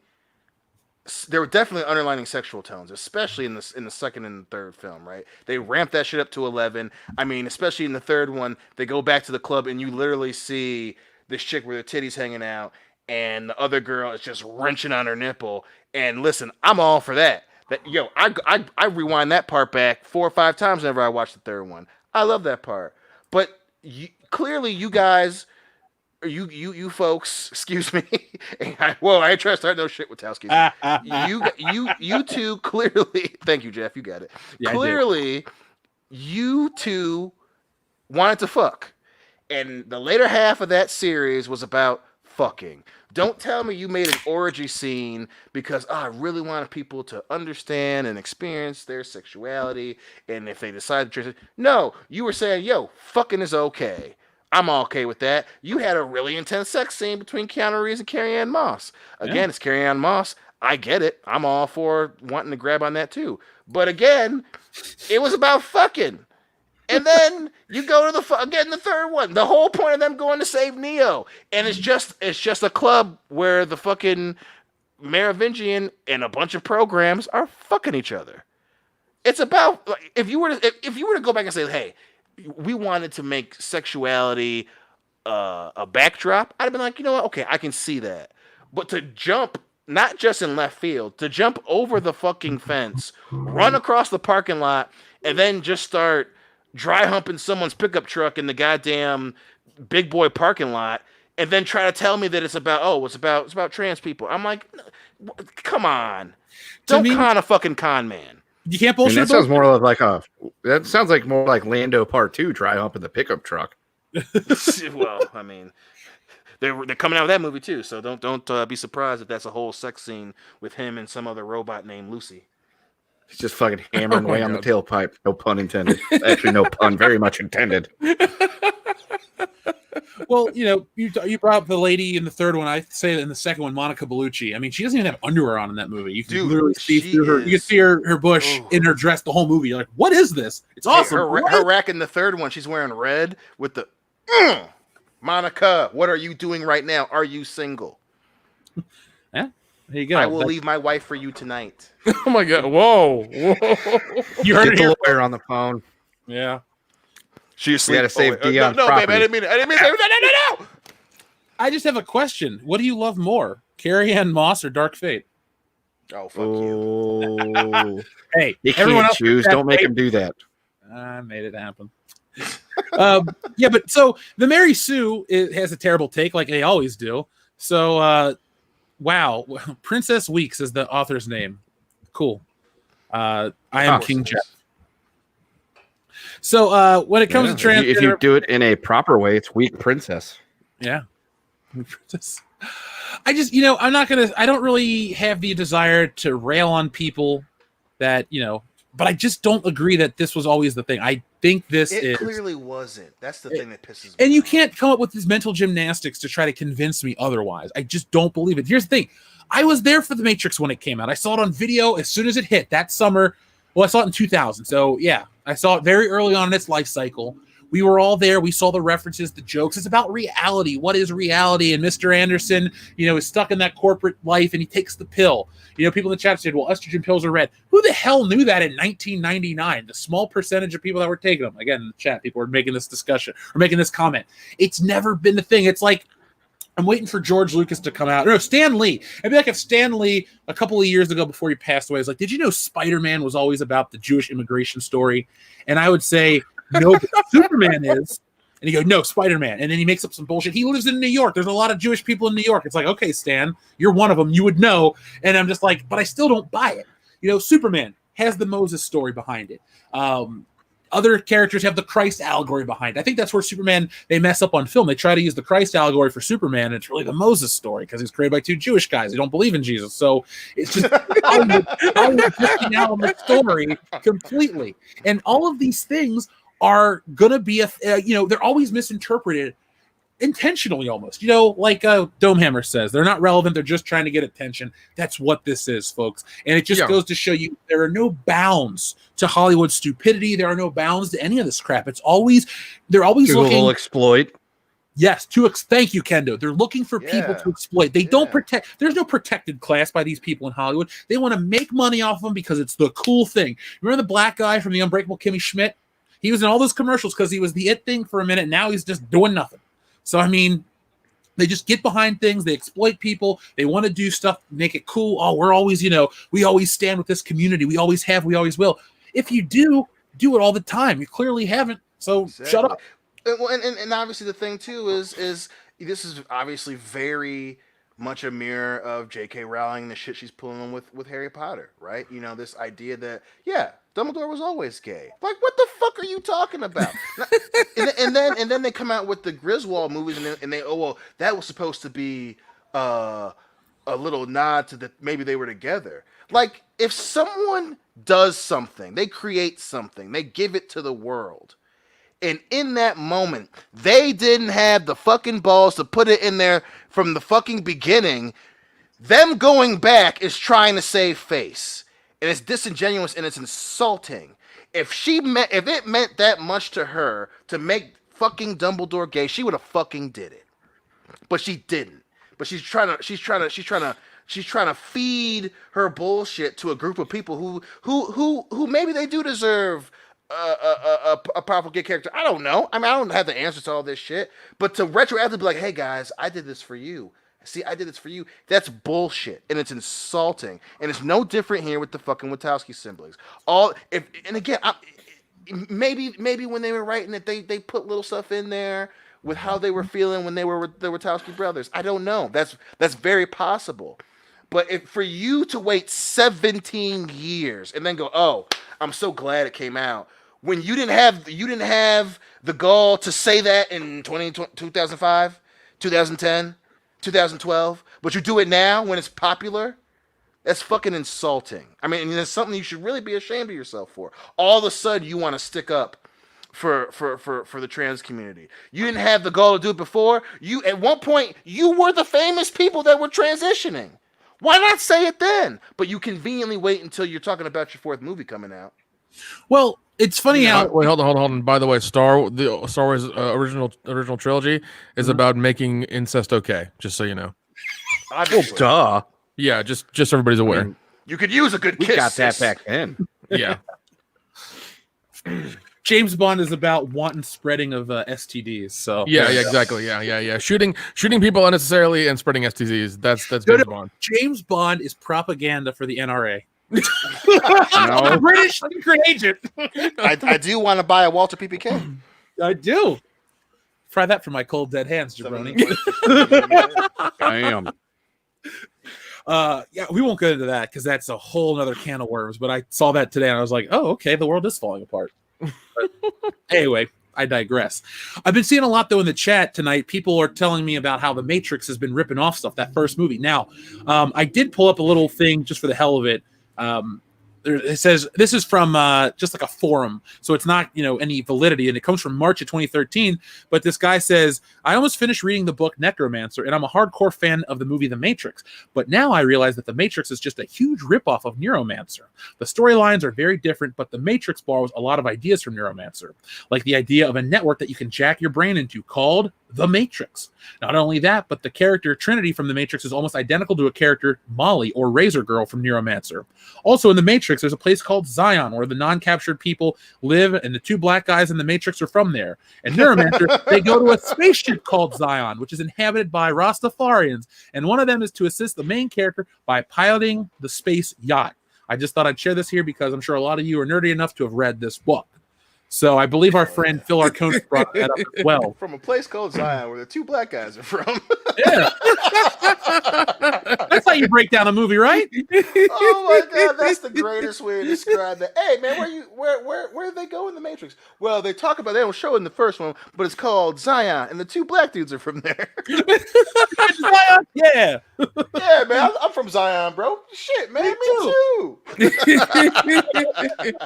Wait, hold on. Are you from the Upper East Side of Zion, or No, where man, you I'm from the South Side. I'm from the South Side. Oh, close to okay, the all right. border. Never mind then. I'll see you around, man. Bye. Well, come on, man. You don't want to hang out, man? Come on. I'll come No, over man, to my auntie place, no. man. We've heard stories about you Southern Zioners. We don't associate What with the fuck you. you mean, man? What the fuck you mean? You know what I mean. You know what I mean. Damn it, you know what I mean. I'm sorry. I'm glad I don't live in Zion. Yeah. It's a rough place, man. Rough place. Rough place, man. Zion or America in 2020. I mean, they're both pretty bad right now. Let's see. suburbs of both. Underground. Let's see. Underground City, where they have massive orgies to EDM music. I think I'll take that over 2020. Yeah. Plus, if it's Nona Gay, who's her big old knockers I can grab up on, I'm all for it. Yeah. I'm okay with that. I'll fear the machines, whenever they come through and take my body or rip me apart or whatever. I'll take it, but as long as I can have an orgy, every now and again, I'll be all right. Just give me one city-wise orgy, man. Just one city-sized gigantic orgy. We all fucking so much the sand's turning to mud because we're all sweating. Nick is just that guy from old school every day. I'm here for the gangbang. Listen, man, it's noon already. Is it gonna happen or not? Right? Because if not, I got shit to do. All right. Yo, man, we are at war with the machines. Hold on, we got to fuck, and then we'll come up with a plan. All right, let's do it. But this, I don't foresee the Matrix 4 being the big hit that some people in Hollywood are going to claim, like the Scott Mendelsons. Oh, it's this huge franchise. You know what? Avatar was a huge franchise. I don't think Avatar 2 is going to make anywhere near what Avatar 1 made because these things are, look, it's like Superman Returns. Yeah, Superman's a character that's been around. That's why you can do a Superman movie 19 years later and then build a possible franchise and then wait and then do another franchise down the road because it's an established thing. The Matrix and Avatar at one point were some of the biggest things out there. They were big events, but they came and they went. And I remember, folks, we're all of the right age. We remember the Animatrix and Enter the Matrix, the video game where you didn't even play as Neo, you played as Jada Pinkett Smith and the Asian dude. Like, being a thing that was a big franchise right at the beginning of the superhero craze. Spider-Man had come out in 2002, but then the Matrix in 2003 and 2004, people were like, oh my God, Matrix. And you had that stylistic stuff. I mean, how many things ripped off the Matrix design? Oh, Jesus Christ, so many things. A lot. Yeah. You had that backward thing he did to like dodge bullets. That was in every fucking movie from that point on. For like 10 years. Scary movie, but yeah, so many bullet time. Well, he was even in the movie with Seth Rogen. What is it? Paddle All the Way or whatever the hell it was. With Seth Rogen without a paddle. Yeah, him and like Matthew Lillard and shit like that. Yeah, it was in that movie too. Green, I kind of like that movie. I do like that movie too. It was that's a weird one. Yeah. It reminds me of the movie Fanboys quite a bit. It does. Yeah, I can see that. Fucking Dak Shepard. He was in that too. I want to show a quick shout out to a guy in the chat named Hunter Dvorak. He's been coming up with reasons for other versions of, like, Transformers is about colonizing, Alien is about hunting illegal aliens, just like shit like that. It's making me Jesus Christ. Shout out to you, Hunter. Yeah, look it. The Matrix was ripped off by Shrek. Max Payne, Scary Movie ripped off the bullet time scene. Remember when she's fighting Ghostface? Oh God, yeah, dude. It was even in the damn game. I mean, come on. Yeah, bullet time was a thing that up until recent was just put it like this. All the things that the Matrix brought to the popular culture, the what's the right word? The zeitgeist. Bullet Time's probably number one. Everything copied Bullet. Deuce Bigelow the same year. It did. It did.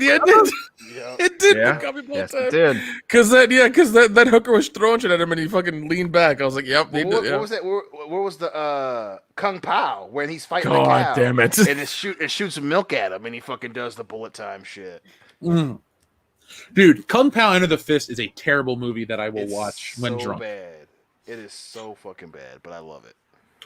Yes, even The Last Jedi ripped it off, so there we go. Oh God damn it. Yeah, that's true. But yeah, like I mean, yeah, if there's a Keanu Reeves movie I want to see more of, it's Constantine. In all honesty, like that's the one that he made was awesome. I would love to see more of that character and more of an R-rated setting, and more to the comic book. But yeah, that's the one I would love to see.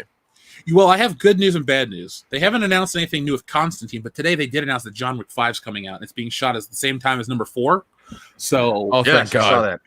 So thank God. I'm happy that he's not going to die, because there's this obsession with killing off these great characters. They killed off Han, they killed off Luke. They probably are going to kill James Bond and Indiana Jones. But John Wick is this precious thing that, and I'm not speaking for everyone on the planet, but I've never met someone that dislikes a John Wick film. Maybe the first one's your favorite, maybe the third one's your favorite. But either way, you have a John Wick film that you like or love. I love them all. I fucking bought them. Yeah, dude. They're varying degrees of of awesomeness. But I mean, like, once again, those are the movies we need right now. They're fun, turn off your brain, crazy action movies with like a very very simple singular purpose. And Plus, there's it made weird. Halle Berry cool again. I'll always be grateful for that. Yeah. Even though she was a total dick to him in the desert.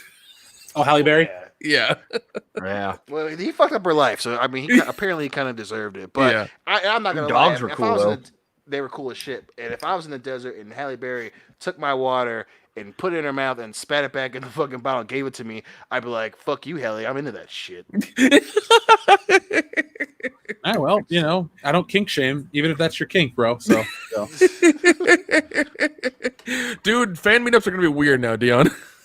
Well, Yeah, a little if bit. you're Halle Berry, obviously you get a little bit longer leash. If you're not, don't try no shit like that. It's just nice though that Keanu Reeves, you talked about him coming back right now, within like a calendar year, roughly, depending on how things go with the vid, we're gonna have his most iconic characters come out. We have Bill and Ted, with Ted. We'll have John Wick, and we'll have Neo. Like, those are his big 3 things right there. Yeah, man. And the cool thing about him, like I say this about The Rock, but Keanu Reeves is a good dude, and he deserves all the success. Like, the thing that sold me on him for life is the video of him on the subway car giving a seat up to the old lady, or that lady. Oh, yeah. I remember that. He's just a good dude all around, and it's nice that he's as generous as he is and has the success.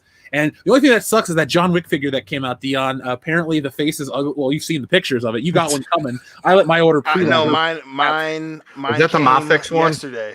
Yeah. No, it's 112. Yeah, Mezco. That's who makes it. That's Mezco. what Okay. Yeah. So I got mine the other day, and I was very disappointed with the face. I was hoping that, everyone else got a fucked up one. Mine will be just fine. And then I got it, and I was like, No, it was. at least the rest of it is cool. Yeah. Even Yeah, Hillary you was sent like, that his picture face over. looks like shit.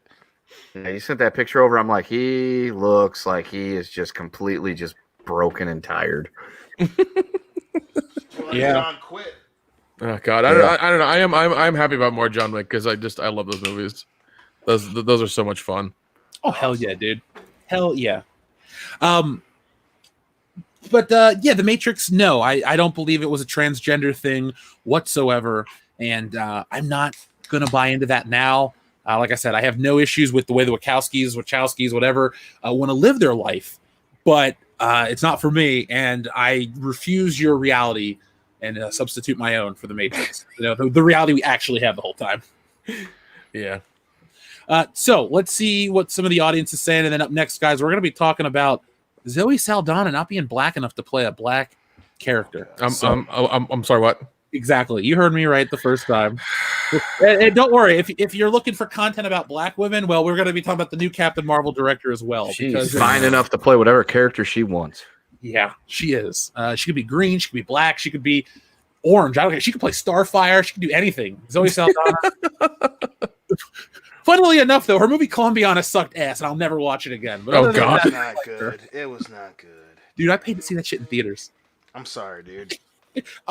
Thank you. I needed to hear that. Like, all joking aside, She I just was- needed to hear that. I know She you was did, man. she was better in what was it, Losers or whatever? She was better in that.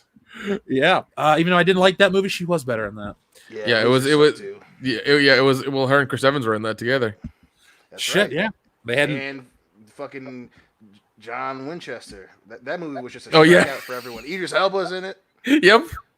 We Yep. went and saw it together, Dion. We did. We thought it was gonna be way fucking better. I tell you that. Yeah. Yeah, it was made after like some graphic novel or something, and it didn't do that good. So let's see. Our friend Space Monkey 0899 says, suggestion, would you please put the PO box and emails in the description if privacy is a concern for them on Facebook/Patreon? Yeah, you know what, Space Monkey, I'm gonna take a picture of this like I take a picture of recommendations, and I will I'll try to put it on. I'll put it on after we go off the air. Probably tomorrow will be the best time I'll remember to do it, because Jesse has her stream right afterwards.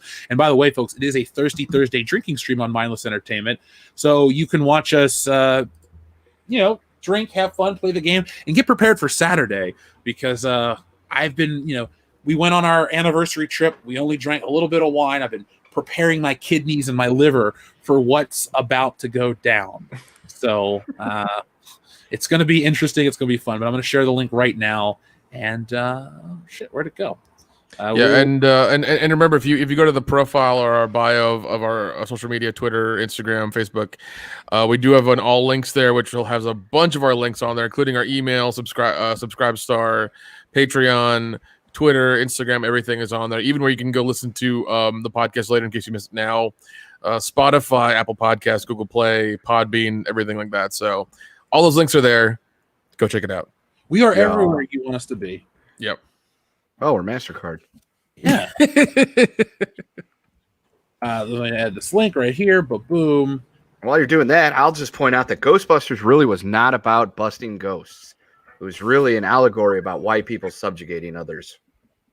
That went a little hard in the paint there, buddy. I mean, but that's that's a horrible stretch. That's a really, really deep stretch, honestly. Man, just wait. Somebody's gonna watch the movie. They're gonna get on Twitter and they're gonna say that it is a movie about evil people busting a ghost. And they're doing it why? Because busting makes them feel good. Oh, it's God. good that they're going around locking people up. Oh God. Well, yeah. Oh man. But yeah, everybody should read Ghostbusters Year One. It's yes, Ghostbusters Year One. Highly recommended. Kendo, what do you think of the Washington football team's new helmets? I have not seen them yet. I bet they look stupid. They're apparently, so for the 2020 season, they're just putting the numbers on the helmets, the players' numbers on the helmets in big yellow letters. That's it. I mean, Alabama does it, and they've got a lot of people that have, parents that are related that go to their games. So I can't see that being an issue. Good old Alabama. Taking a leaf from the Governor's book. I personally am in favor of them going with the red panda as their new mascot. Red panda. I honestly think Dan Snyder should double down. I think he should make it look like he's finally listening to the people when they unveiled it. It should say the DC Redskins. Be like, go ahead, change the name. Make it the DC River Otters or something. Just make it fucking that. Washington Savages. Yeah, or the the Washington DC Swamp Creatures. I personally am a fan of the red pandas and see how long it takes people to complain that it's somehow insensitive to the Chinese since it's an indigenous animal of China. Oh, you know what they could do? They could call themselves. They could be the Washington Poos, and then their logo could be the Chinese president is Winnie the Pooh.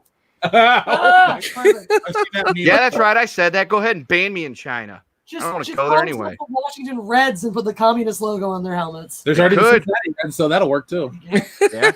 Well, there's people that actually went after the Cincinnati Reds and said, "Oh, they're a communist theme." It's like, no, they used to be called the Red Legs, and then they just shortened it, and then they, changed it back. Dude, the Macho Man was on their farm team, so they can do no wrong in the grand scale of cosmic things because the Macho Man's there we go. The Washington Macho Men. Dude, yes. Oh, dig it. Well, hold on. People might mistake that for the Village People song instead of the wrestler. So no. You already have an entrance song. They're mistaking it for toxic masculinity. Let's be honest. Well, hold on. How about we have the best of all the worlds? We call them the Washington Savages, but it's a picture of Macho Man's face.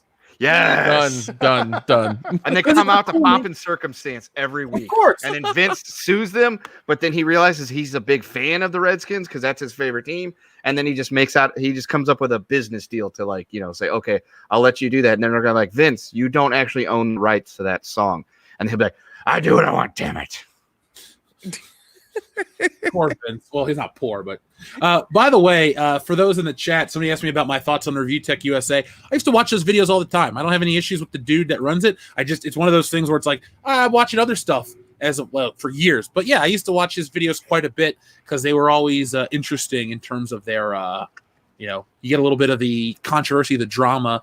He was very much like the quartering before I ever found the quartering. So but thank you, Space Monkey 0899, for your recommendation. I will start putting more stuff in the description. Ninja Lawyer Steve says, "'Tis like the singing of the angels themselves." What were we talking about 840 in terms of music? Maybe it's our voice. Weren't. Yeah. I think he was just talking about us, and we just sound so fantastic on the radio. Well, thank you, Tune Ninja in Lawyer every Steve. Thursday night. Yeah, epitome of pop culture. Our friend Dean Domino says, "Jeff, got One Piece and I'm enjoying it. Me, laughs, and Davy Jones. Welcome to the crew." Damn. I like that reference a lot. You know what? It's funny how there are some people, and I was like this at one point. I was like, I don't really want to watch that stuff, whatever. It's a little weird. It's stupid. Then you give it a shot, and some of it's bad, some of it's great. Maybe Dragon Ball Z is not everyone's cup of tea. Maybe you like cartoons that are a little more realistic. Check out Golgo. Check out Comic Party. There's a little bit of something for everybody. So, Dean, I am not becoming what's the phrase, weeaboo or whatever they say. The term. Weeb! Look, I'm not going to close myself off to interesting, creative ideas. Put it like that. Hi, I'm your host, Weeb Hicks. Weeb Hicks. All right. And my favorite movie is Glitter. That is true. Dude, that picture of you with the glitter tattoo on your chest, God, that was fantastic. Look, just because I partied hard last weekend doesn't mean you get to judge me for it, okay, Kendo? How many drunk videos have we gotten from you? Go Blues! Hey, that was just last year when they were good. No. How many drunk voice messages do we get from you on a weekly basis? Usually just one night's worth. Okay, it's not enough, is what Nick's trying to tell you, Kendo. Yes, I don't know. I detected a hint of not happy right there in Nick's voice. I know Nick. I've roomed with Nick, and he did not sound very happy about that. So I'm just going to sort it out. I'm gonna have to get liquor drunk and message your ass. I am so happy to always hear your voice, Kendo. I swear to God. That's a fucking lie. Glitter is about Jeff's college dreams and experiences, says Wild Guitar. You know what? Jeff dreamed about being a singer that looked like Mariah Carey. Yeah, Nice. It's just a sweet, sweet fantasy, Kendo. What I'm going to do this Christmas on all of our podcasts in December, I'm going to put the song "All I Want for Christmas Is You" as our closing song. Oh my God! Oh. Watch us get sued by Mariah Carey, and the only way that she'll settle it is if she'll sleep with Nick. Cannon? Sure. That's a touchy subject. She's like, for old Mr. Cannon. I do like. Formerly I do. Mr. Carey. She's like, one Nick's not enough. I need them both at the same time. I need two different flavors. Whoa! I need the chocolate version. I need the caramel version. Whoa! That's a devil's threesome. It depends on a lot of factors for me to participate and partake in something like that. It's got to two Nicks. Only if you high just five enough. each other in the middle, make an Eiffel Tower. It's got to be a day that ends in Y, is what I heard. I feel happy, but yet kind of concerned. You guys keep tossing me these very troubled white women from Hollywood. Clearly, we just care about you and we want you to find somebody. You can help them. You can save them, Nick, with the power of your schnoz. No, I'm going to save them by giving them hardship by emptying their bank accounts. That's what I'm going to do. Should give them some hard, take some hard away. You know what I'm saying? Yeah, I mean, and essentially what you're saying is you're just going to go for the thievery angle, but you're going to get laid at the same time. I mean, that's pretty gutsy and that's conniving, and I almost want to say I respect that. Oh, thank you, sir. Thank you. Yeah, I don't want to completely condone it. So our friend Bowie 8085, sends in 2. He says Magneto versus the Transformers on Cybertron. What? You said crossovers. I did, Bowie. You brought up Cybertron. I kind of want to watch the new Transformers show on Netflix. Maybe I'll review it. It's really good. Maybe I'll give it a shot and review it or something. And then he also says Godzilla versus the Power Rangers. Dude, I would sign me up for that one. Yes. 100%. I mean, hold on. There's an ice cream truck coming. Let me mute myself. Or you could just go get some ice cream. Ice cream. Go get you some of that Mariah Carey glitter flavor, buddy. Yeah. Well, I can't go falsetto, but I'm sure Nick can make her hit that note. Oh, yes. My OnlyFans is coming real soon. Just don't worry about it. Give me some time. Folks, I get a I friendly gotta vote create for that one? some content.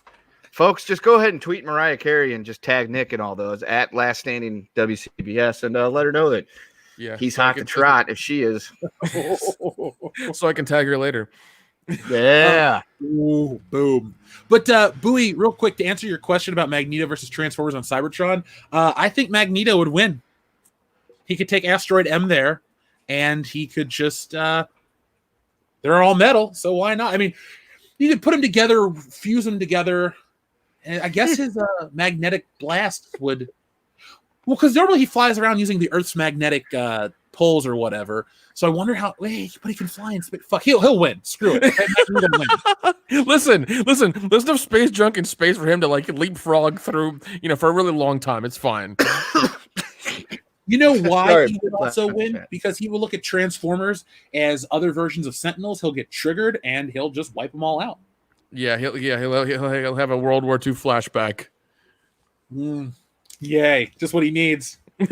No, Dude, I gotta say this. this: the opening to X-Men with the when he's going to the concentration camp is so powerful and it's so Holy good. shit, It's dude! me Yeah, it is. every time. Yes, time. it does. Yes, it does. Oh. Everyone's like, Jeff, you should have went and got ice cream. I should have. Jesse was wondering why we didn't go get ice cream. The show Jeff, there comes was first. Also, a really great name for the Washington team that came from our friend E. Tepelkuyan. The Okay. Washington Genettis. Because they're going to kill their opponents in a back alley. That's right. I can't wait to Allegedly. talk about that. I can't wait to talk about that tonight, dude. I can't wait for that Dark Side of the Ring episode that I'm sure they're diligently producing and writing right now. Jesus. So, do you want me to save my Marty Jannetty story for after hours or tell it now? You can tell it now as a tease for feeling after now. hours. I'm feeling now. I was talking to him back in December at a wrestling show. Rickett wrestles independent circuit stuff, and Jannetty was there. And Phil and I were going to go up to him. We were going to, we didn't have to really pull the money, but we were going to front his bar tab and take him out drinking to get some crazy stories. So I wonder if he would have told us that I killed a guy's story. Very well. It's a very I mean, safe bet that he was going to, motherfucker. I would say that he would definitely have taken you guys up on that, knowing that old Party Marty has a bit of a drinking problem. So I think he would have been more than willing to let you guys pay his bar tab. Well, like CM Punk calls me, well, not me personally, but the charismatic enabler, that would have been me. I'd have taken him out. I'd be like, you know what? Get him another one. Let's just keep hearing these stories. Tell me what Shawn Michaels really like. Hey, tell us the How many story about hookers' getting- asses did you snort coke off of? Yeah, tell us about All getting of them. thrown through the And it barbershop was window. Again. glorious. Our friend Maldus Oliver says, imagine a world with no dead bodies, question mark. See, That was during Marcus- Mulan. That was terrible. Well, the thing is, Star Wars does it right where there are dead bodies, but you can make an action-packed film with death and destruction. You just don't need to. You don't have to take the Saving Private Ryan approach where guys are losing their arms and legs and shit. If you're trying to make a war film that's not hyper-realistic, you can do it. Like everyone in Star Wars pretty much dies. All those X-wings that blow up, those are people being burned alive and suffocating in the vacuum of space. What? I thought they were gently going to come back to Earth. What are you saying? What are you saying? There are no parachutes. Okay, people die on these movies. They get No big more movies. parachutes. Yeah. Go ahead, Dr. Jones, dog. That's what you wanted. I know that's what you wanted. It is, dude. That's why that scene is my favorite in the movie, because when she goes, "You know how to fly a plane, don't you?" He goes, "No, do you?" It's funny to me to know that Harrison Ford, while he can't land like he admits in Last Crusade, he's out there flying planes. So If you want to see him in his hangar, get our comic book. yeah. Team Domino 25, thank you very much. He says another good anime is Fooly Cooly or FLCL. Can get really weird, confusing, so not a good entry anime. Soundtrack is banging. Last Dinosaur is my jam.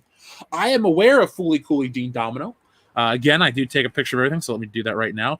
But yeah, my friend in college, Deshaun, watched it. The only dude that was my size, it was really weird. He's like, "Can I borrow a shirt?" And I'm like, "Okay," and it fit him. So it's the only dude I ever met that was a thing. Dion, if I let you borrow a shirt, you're swimming in it still. True. Very true. And then Breadman Productions is an excellent question, and we're going to move on to the next segment in just a moment, folks. Thank you again for your patience, and thank you for everyone who's back in the stream and the channel. We greatly appreciate each and every one of you and everyone that's watching. Do us one favor, though. Hit that thumbs up button and let us know that you like the show. Breadman Productions says, which film from 2019 will leave a bigger legacy down the road, Endgame or Joker, and why? Excellent question, Breadman Productions. Kendo, start with you. What do you think? My answer is going to be Joker, only because it will show that a studio can make a movie involving a comic book character that they gave a backstory to, and even though he doesn't really have one, and they were able to humanize a insane psychopath and make you actually feel bad for the guy. And it's actually a really good look into the descent of someone's descent into madness. And it was a $1 billion production or $1 billion earning movie that didn't really have a whole lot going into it in terms of prequels, sequels, franchise, anything going. It was just, it's about the character, that the guy that becomes the Joker, you know him from Batman. Whereas Endgame, while it was a humongous film, what was it, like the second or third largest grossing movie of all time or something like that, it was the capstone to a 12-year journey. Personally, I liked Infinity War better, and it, for a lot of people, and myself included, you've watched that, you were done, you're like, I don't need any more from the MCU, whereas the Joker movie does have potential for stuff coming after it, whereas Endgame was just a capstone. Joker was kind of like a unique, awesome property that also could serve as a jumping off point. Dude, I feel similarly. I'll answer after this motorcycle go. Actually, Nick, you go. Yeah, I think I don't know. I think Infinity War will be probably a little bit more revered because of just it being the end cap to this giant journey of 12 years of all the movies that have happened and things like that. I think that's going to be a little bit more remembered as, you know, the production, the way it was shot. I think both movies were shot back to back, and it will be remembered, I think, a little bit more than Joker, even though Joker will be, you know, the kind of thorn in its side because it made more money because of it being a small budget. But I think people will remember that a little bit more because of just the journey that so many people went on over those years to get to that point, to get to the end, to watch these characters grow and excel and become, you know, bigger than what they were and things like that. I think that's going to be what happens with Infinity War. Dion. I think it's definitely Infinity War. I think it's just Endgame, it's Endgame. Yes, damn it, see, yeah, he Endgame. said Infinity War, my bad. Endgame. You know, and it's for the opposite of what Kendo said. I mean, Endgame was what Justice League wanted to be. Endgame was the final actual perfectly put together. And again, I like Infinity War better too, but the payoff was not just 12 years of their story, but we wanted that type of comic book movie for the last 30 fucking years. And it finally came to a head, to see these characters, to see them perfectly cast, to see a story, even though we had Captain Marvel shoehorned in that son of a bitch, to see a story perfectly breadcrumbed out, and then we came to a conclusion that was so fucking satisfying. You know, Joker, yeah, I mean, this iteration was different, but, you know, we've seen the Joker so many times over the last 50 years. You know, we've seen Captain America once, and it was in a shit movie. You know, Iron Man, that's it was fucking amazing. And to see his character, to see the Hulk on screen, we had one before that, it was fucking dog shit. You know, to see you know, Thor, all these characters were something at some point that we hadn't seen on film before. You know, if you count the shitty Hulk made for TV movie with the dude that was in the Hughleys, I'll give you that one, but it wasn't that great either. You know, but the Joker, we've seen it a bunch of times, whether it be in video games, whether it be in animated movies, where it be in the cartoons, where we've seen it so many times. And while it was awesome, you know, it was great, but it was an art house film. You know, it wasn't, you know, it was a great story, but it wasn't exciting. And even though you felt for the character, it wasn't like this build of anticipation for years and years and years. I love it, but I mean, in you know, 10 years from now, people are going to still be talking about Endgame a little bit more than they will Joker. Now, to answer Breadman Productions' question specifically, what will have a bigger legacy down the road? I will say Endgame. The reason I say that is to echo a lot of the guy's sentiments, while I don't think it's a better film, I think Endgame is a lesser film than Joker. I enjoy Joker more. I think Joker will be remembered in a very positive way as the little film that could. Now, it's funny, when you look back at the media, they always want to tell you, well, the film's dangerous, don't go, you could get shot, you could get attacked in the theater. Remember James Holmes and all that crap from 7 years prior, excuse me.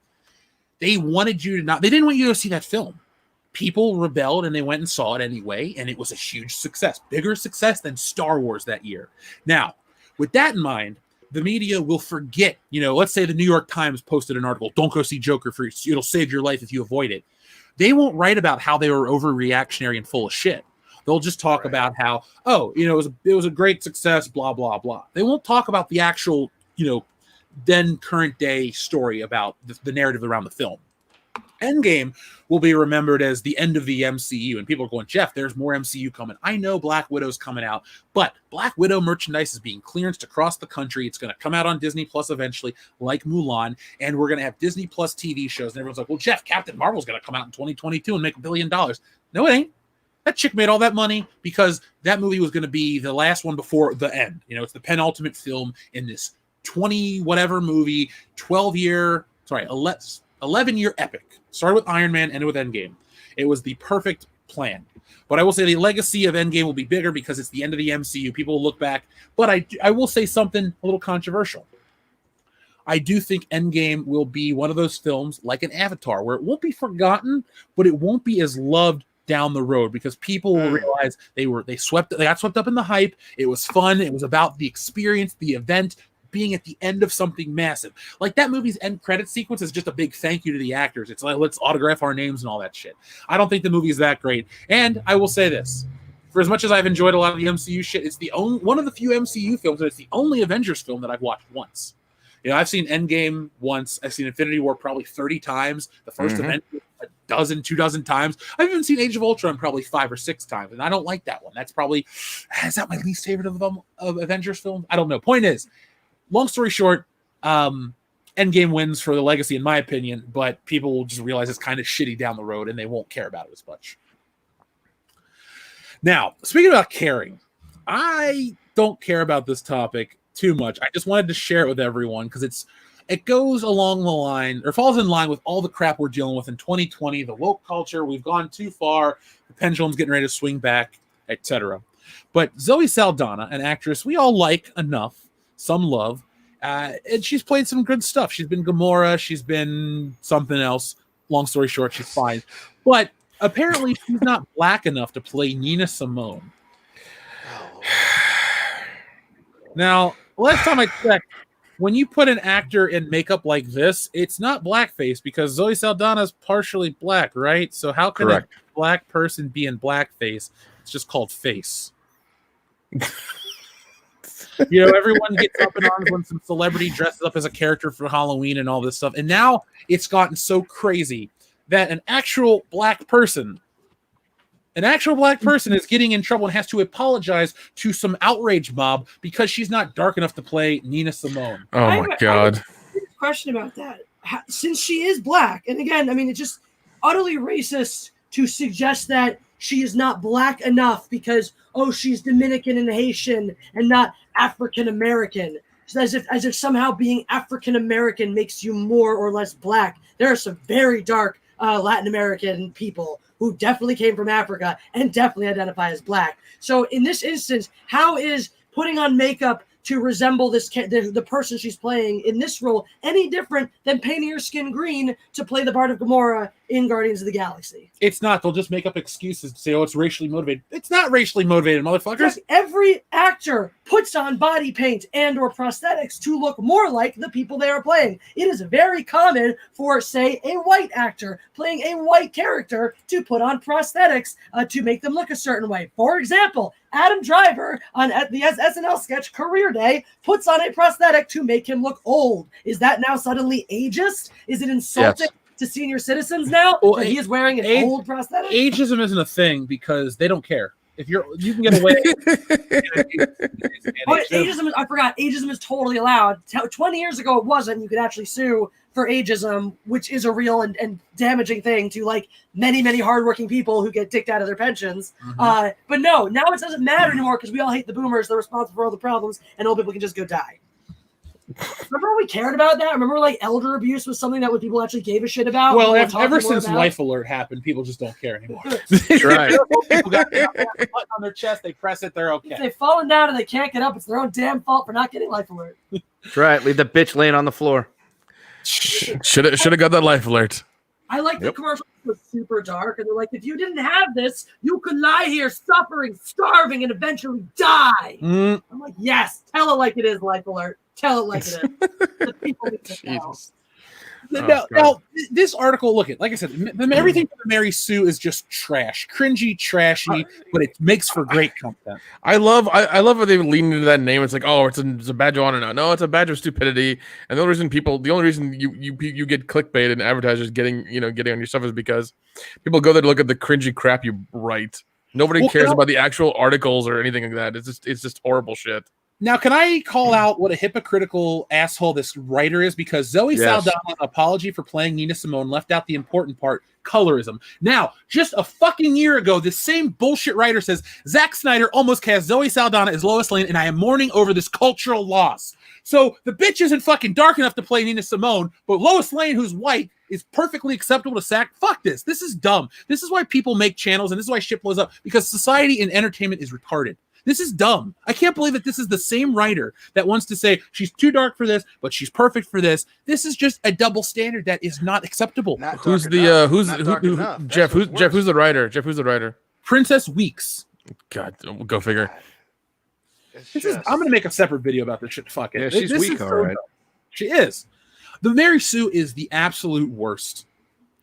Yeah. The Mary Sue, the Mary Sue is like the Breitbart of the internet. Like it's the opposite side. Another of direction. That. Yep. Yeah, it's the opposite side of that. It's like it's still shitty journalism. Nothing makes sense. There's no facts or anything. It's just people making opinion pieces on stuff all the time. Like there's no shred of facts in it at all. It's just somebody in front of their computer typing out stuff angrily and then waiting 30 minutes and then reading it and then like going through and making it less angry and then posting it. That's all it is. Didn't we go through this same shit last year with The Rock?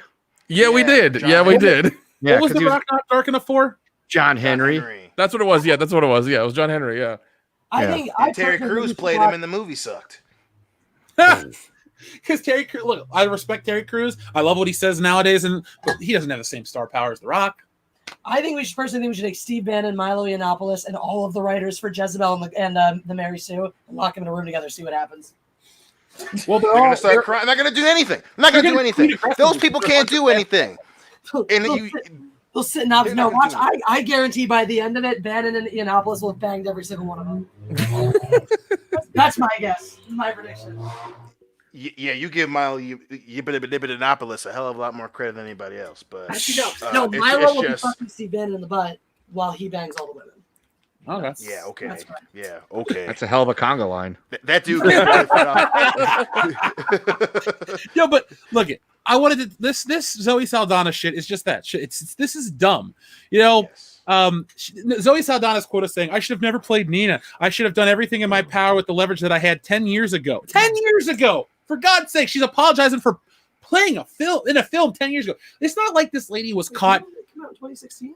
No, I don't know. She said I thought it was in production from 20. I thought her casting was announced in 2012. Well, either way, this is her quote. Point is, she should have done everything in her power to leverage that 10 years ago. Here's the thing, lady. You didn't do anything wrong. Zoe Saldana should not be apologizing. She should not have to feel like this outrage mob. Here's how you deal with children that keep screaming. You ignore them, and then they just shut the fuck up. All these people, all this crap will burn out if companies realize that this opinion, this whatever opinion, it doesn't even have to go left, right, but this wrong opinion or whatever the hell you want to call it, this stupidity doesn't equal money. It doesn't equal clicks. It doesn't equal anything. A tweet is not synonymous with $1. If your tweet goes out there and gets 1 million likes from a bunch of sock puppet accounts, those million likes don't equal 1 million movie tickets sold. The Avengers and all these big cross-generational, cross-cultural things the reason they make all that money is because they're cross-generational and cross-cultural. They're not focused on the stupidity of the outrage culture. They're not focused on the stupidity of whatever the hell this movement is. This isn't even an actual thing. Zoe Saldana, if you ever hear this in a million fucking years, don't apologize. Don't bend the knee to these people. You are fine the way you are. You know, you're perfect to play a green lady. Apparently, you can play a white lady by Princess Week standards. So you're fine to play an actual black person being a black person yourself. This is dumb. What do you think about this? Stupid. This is beyond this stupid. is a fucking waste. It's a fucking waste of somebody's life writing this article. It's a fucking waste of us talking about it. It's just a fucking waste all around. I mean, I don't know what else to say. It's a fucking waste.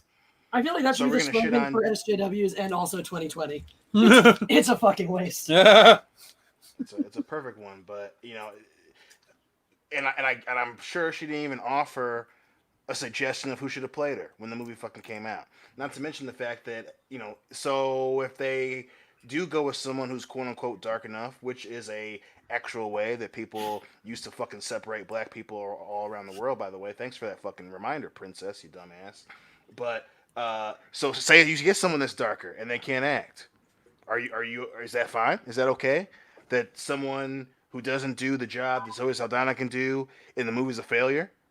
Is it okay for the movie to fail solely because they took a swing and they got someone that's just the right pigment to play this real life person? That's okay? Or is it okay that, okay, well, now we're going to saddlebag Zoe Saldana, who is black, and this whole self-hatred thing that clearly you want her to feel, so she doesn't go out and say that there's another character that comes out, another historical character that she's perfect for, and she doesn't get it. And that character doesn't have a movie made about them. You have people who don't find out about these people because, I'm not dark enough, I'm not going to try for this part. You're okay with that? But you're all about empowerment, but you're all about cultural relevancy. So what about the next movie? Maybe it's not Zoe Saldana. Maybe it's someone else who doesn't try out for a part because, I'm not black enough, or I'm not Asian enough. I'm only half Asian, and we miss out on a great story that could have been told. But everyone's all scared about, how much of this race am I? You're okay with that? You're okay with prominent people of color not getting a movie made about them because of that bullshit? You're okay with that, princess? I'm sure that you would write some other bullshit about how, we really should make a movie about another Malcolm X movie. The one with Denzel Washington didn't go deep enough. He's not actually a black Muslim. We need to make a Malcolm X movie with an actual black Muslim today. Let's do it. Let's fucking make it. Oh, Jesus. So we're just gonna forget about, and again, it's just an example, but we're just gonna forget about the original Malcolm X. We're gonna forget about Denzel Washington. We're gonna forget about a movie he probably should have won an Oscar for. Well, you know what? Shit on Jamie Foxx for not being actually blind to play Ray Charles. He's black. That's where we're. But he's not blind. Reaching. He's not blind. Dude. He's a black dude who can play piano, who went to school for playing piano, but he's not blind. So next time we should actually go for a blind actor, maybe. How many blind actors can actually act? Are they good at it? Can they play Ray Charles? Can they play Stevie Wonder? Do they look like him? Do they look like him? Do they like Diet Pepsi? Look, I think this is all just a stupid conversation to have, and everyone's like, "Oh, well, not everyone, but people are like, oh, that's you shouldn't be like that, Jeff. Everyone should be able to." No, you know what? You can have your opinion, but I can also tell you you're fucking wrong. Yeah, exactly. And Opinions Dion, aren't it's right funny. just based on the fact that they exist. Here comes the ice cream truck again. So I'm buying. Who wants what? I want a fudge Superman. bar. Give me Superman ice cream. Well, I'm popping a chocolatey, chippity, crunchy. So we got one vanilla ice cream and two actual things. Got it. No, seriously, all joking aside, though, when you brought up the Ray Charles Jamie Foxx comparison, that's an excellent point. The dude looks. This is how you transform into a role. It's called acting, and we're going to talk about this briefly too, because Harry Shearer, one of the voice actors on The Simpsons, has a problematic opinion. Apparently, according to this Mary Sue writer, another fucking moron. I don't care what gender, whatever you are, you all suck over there. I don't. Yeah. There's no discrimination. I'm just calling you what you are, assholes. But this Ray Charles comparison, it looks great. If you're making a movie about somebody, a biopic, this looks great. What else could you ask for? Exactly. Yeah, if you hold both those pictures up and you say which one of these is Ray Charles, you're probably not going to get a whole lot of right answers unless they just immediately go for the black and white and say, well, it's because it's old. Yeah. I mean, he looks like Ray Charles. Yes, he does look like Ray Charles. He's just a fantastic casting choice all around. That is how you do it right. But we politicized everything to a point where, realistically, we're getting to a point where why make movies about people that overcame adversity? Or why make movies about historical things? Because you're never going to get it right enough for the Twitter mob. It's always going to be, oh, God, this woman wasn't gay to play. You know, Sean Penn wasn't gay like Harvey Milk. So he shouldn't have been in the movie. Okay, he wasn't. Morgan Freeman's not actually from South Africa. He didn't go to jail. No. Do we not give a shit? Is Invictus a shitty movie now because he's not actually African? We want a pure African actor. Well, I mean, you know. Yeah, I mean, you talk about Harvey Milk and that thing. I mean, we would have never. I mean, it's good for Hollywood to make that story. We need to hear that story. But you had Sean Penn, who was popular at the time, play him so they could make money and the movie could be out there and people could see to know know what the story is. And that, I think, is more important than casting somebody who is like the exact embodiment of the person you're writing, you have the story about.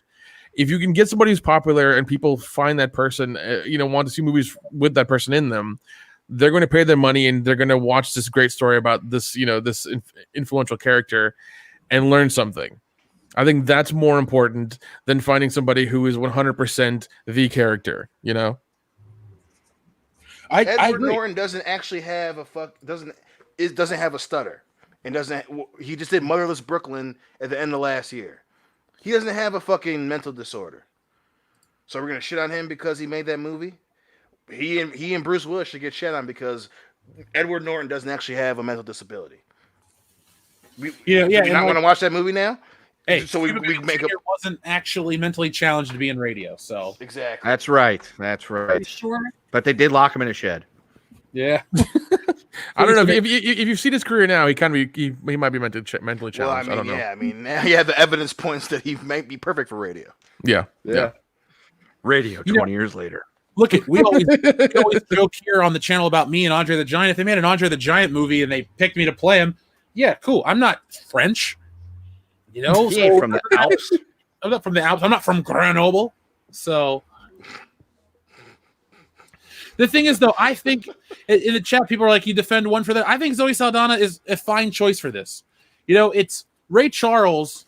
Here's the thing: it's the qualifier. She's not dark enough. Well, you know what? Eddie Murphy wasn't apparently light enough to play the old Jewish man in Coming to America, but he still did it. It's called shit! Sorry. Oh shit! Zoe Saldana should probably play Ray Charles. I think we should go remake Ray Charles with Zoe Saldana as Ray Charles. How about we do James Brown played by Zoe Saldana? There's God damn it!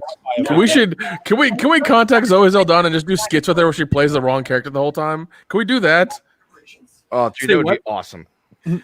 I was gonna say, can we contact Zoe Saldana and be like, we love you? Can we just do a bunch of skits where she plays the wrong character the whole time, like she's playing George Washington and like people like that all the time, like just crazy shit? We can. I'm just laughing. Christopher Reeves couldn't actually fly. Who knew? What? After a certain accident, he couldn't do anything. You're crazy. Whoa, Dion. Too soon. I'm just saying. There's a lot of shit he couldn't do after a certain year. You dig what I'm saying? Yeah, you're right. And I hate that. Still got that Superman. I hate the commercial they made of him. I really do. The one where he walked or whatever. Yes. Yeah, that was. I always bad taste. I get tear in my eye, but then I also get pissed off because that's a horrible fucking honey dick, you bastards. Well, tell your congressman to vote for stem cell research. Did slap the horse though. Welcome to the future, Bob. Oh well, you know what? I forgot. Chadwick Boseman. He played James Brown, right? Yeah. He looks nothing like James Brown. It's the same fucking argument that they're making in the chat. Historical or not, looking like a Chadwick Boseman looks nothing like James Brown. So there you go. And I'm fine with him playing him. Chadwick Boseman played Jackie Robinson. He ain't played baseball. He looks nothing like Jackie Robinson either. He doesn't like Jackie Robinson. Yeah, so we're gonna get pissed about that shit too. Yeah, I don't think Margot Robbie looks like Tanya Harding. She doesn't. She's not. No, but she looked really good in those skating outfits. Well, Tanya Harding is American and she's Australian. I fucking cancel her now. Cancel her right now. That's problematic. We can't have that. That's what I'm saying. This is some bullshit, dog. Hey, could she actually ice skate? So that's a problem. The guy that played what was it? Selma, the guy that played Martin Luther King. You could have cast a more accurate depiction of Martin Luther King. Somebody that looked more like him.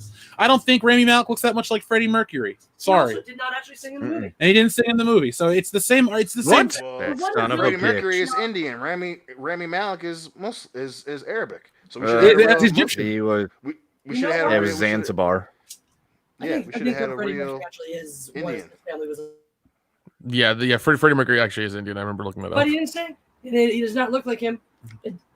Additionally, isn't it offensive when someone when a Polish American plays an Italian American? That's the wrong skin color. Oh my god! Every time that gets me. Every time I call him out on it all the time.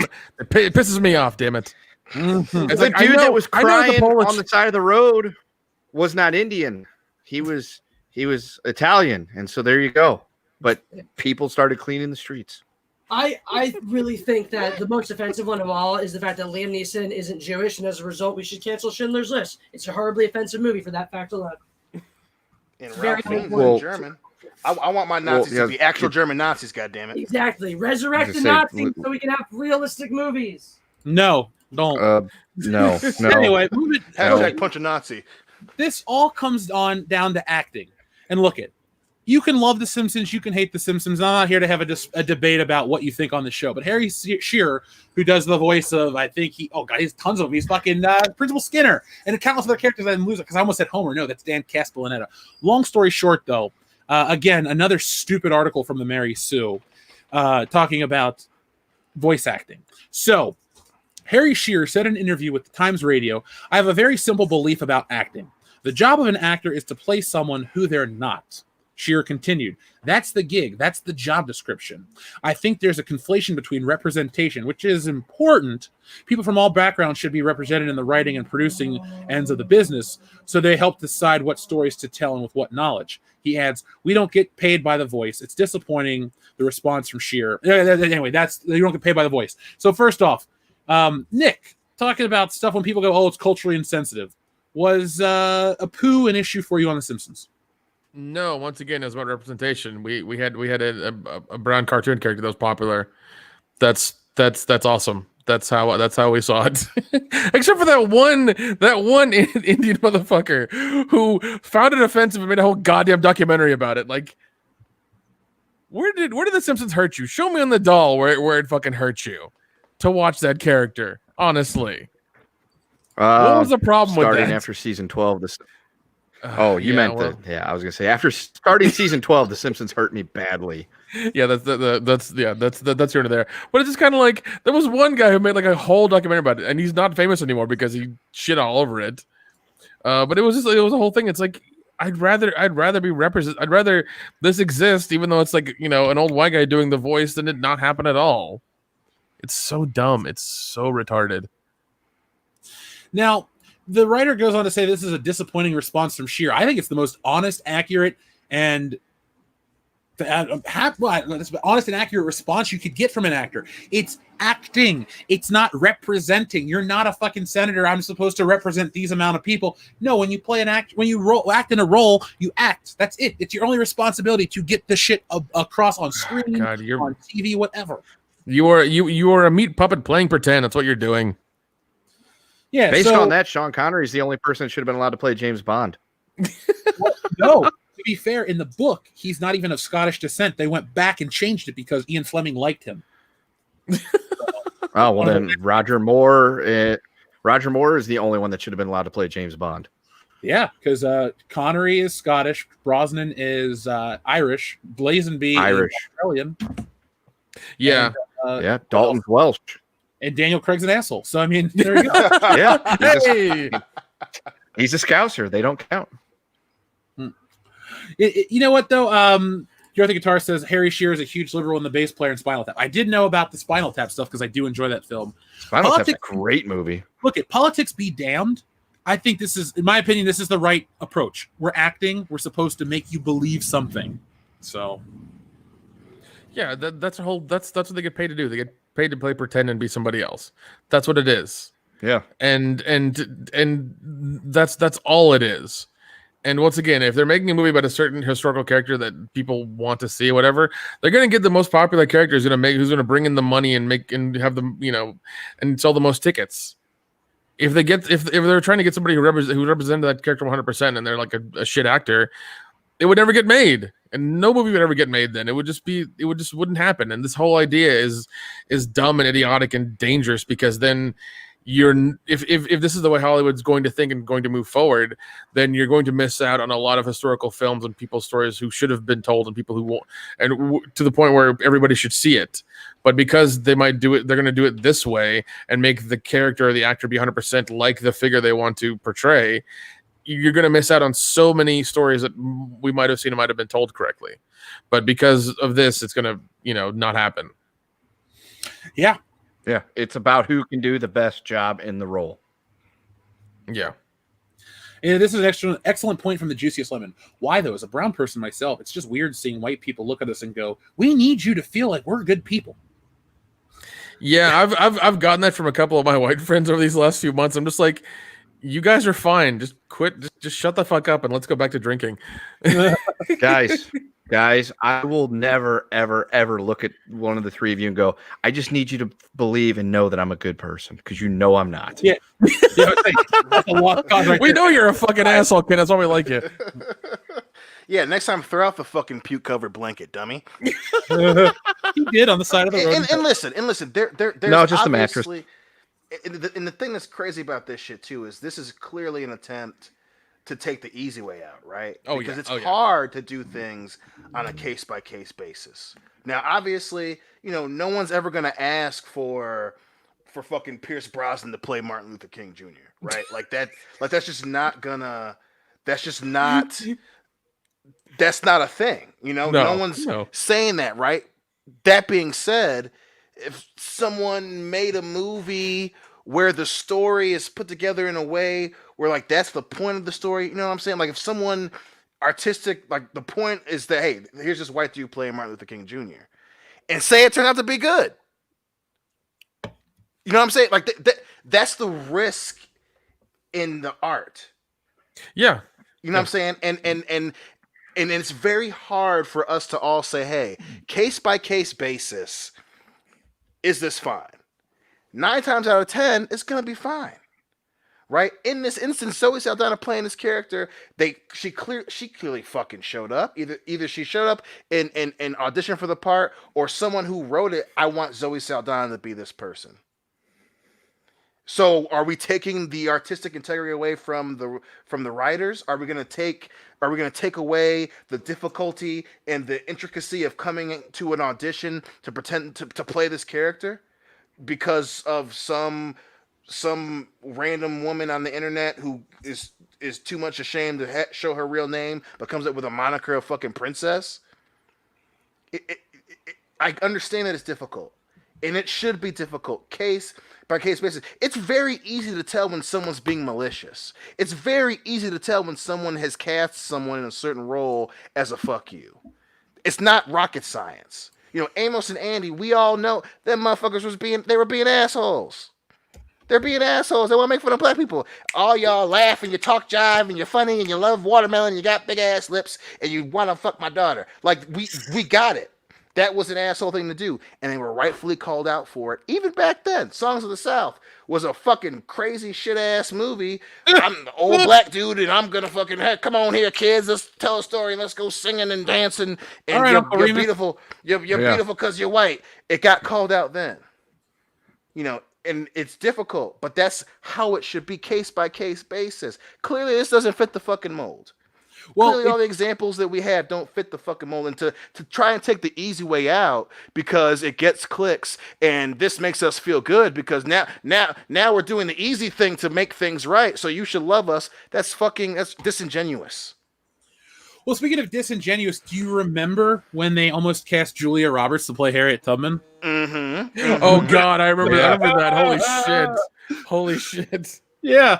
Julia Roberts was suggested to play the 19th century abolitionist Harriet Tubman in a 90s biopic. It has been claimed that Gregory Allen Howard, the screenwriter for Harriet, a biopic released in cinemas last week, starring Cynthia Erivo, claimed that a studio exec once stated that it was irrelevant to cast Tubman with a black actor. I was told how one studio head said in a meeting, "This script is fantastic. Let's get Julia Roberts to play Harriet Tubman." Now This is when you're just like, no, dude, you are way off the reservation. Yeah. And I mean, and rightfully got called out. Yeah. When Lynn, and like these things show you how disingenuous and how full of bullshit Hollywood really is. I mean, like things like this are just like they want to virtue signal and say, oh, race this, race that, POC's ahead of everybody else, but like they don't care. We've seen it in this last year. They really don't care. They can say sorry, they can do all these things, but they really don't care. There was an article that came out about people. What is it? Black editors. That nobody that does not even in front of the camera. They were getting shown because if they were applying for jobs and just to be editors, they weren't getting them at all. Not one. And you have a ton of these stories, even with Joss Whedon being an asshole to the guy who played Cyborg. You have all this stuff come out all the time about these people who are seen to be these nice people in Hollywood, but in reality, they're just as big assholes as everybody else is. Exactly. Yeah. Exactly.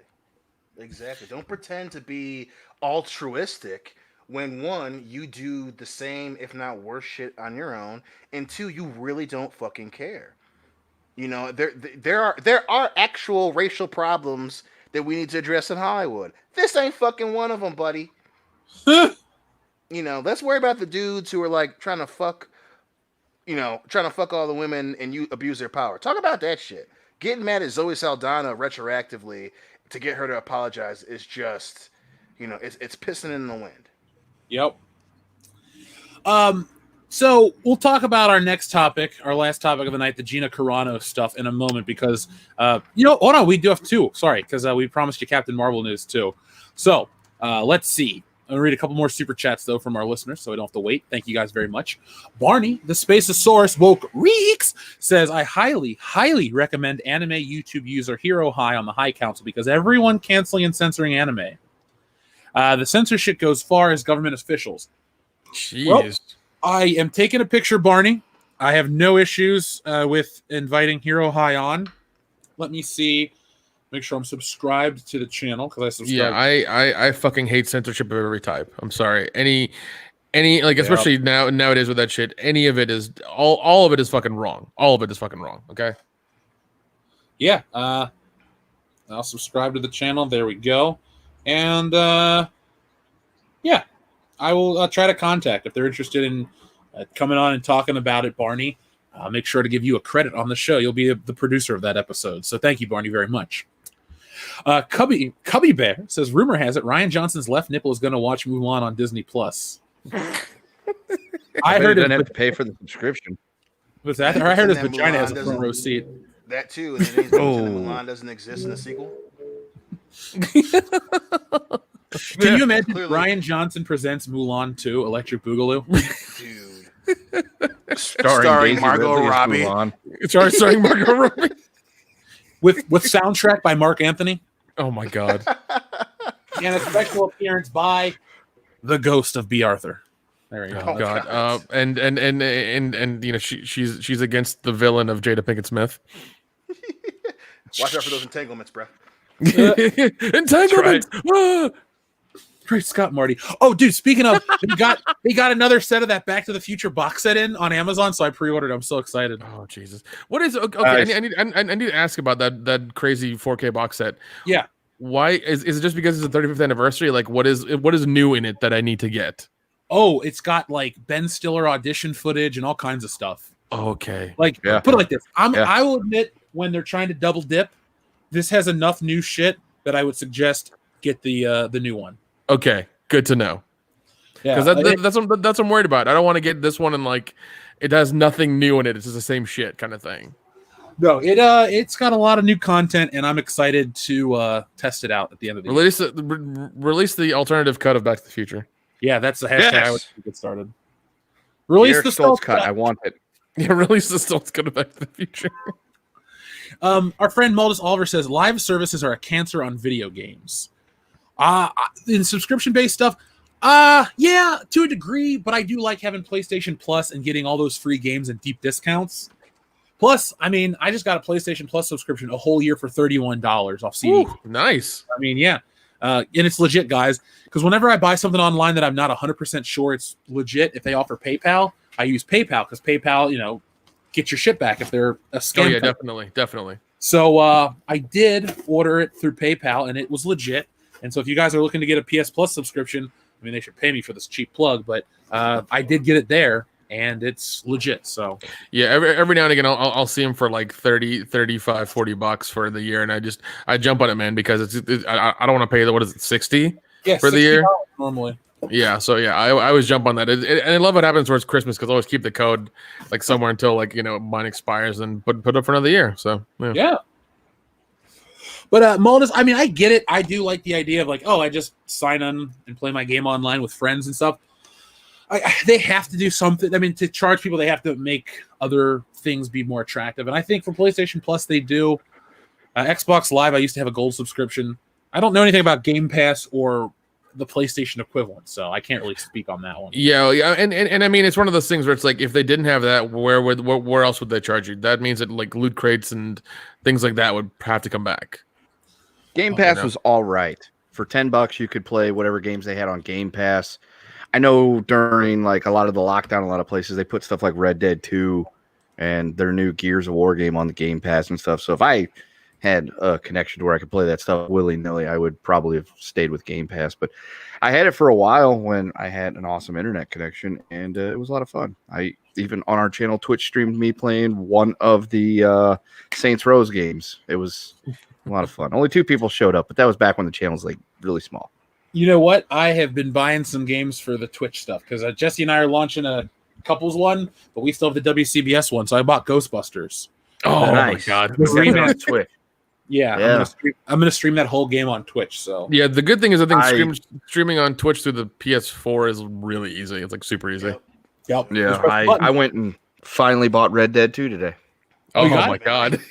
Yeah, I was at the store today, and I'm like getting rid of a few things, and I cut down the video game aisle, and they had 1 copy of Red Dead 2 and 1 copy of the Master Chief Collection, and I'm like, do I buy a game that I've already got every one of the games to already, but on other systems?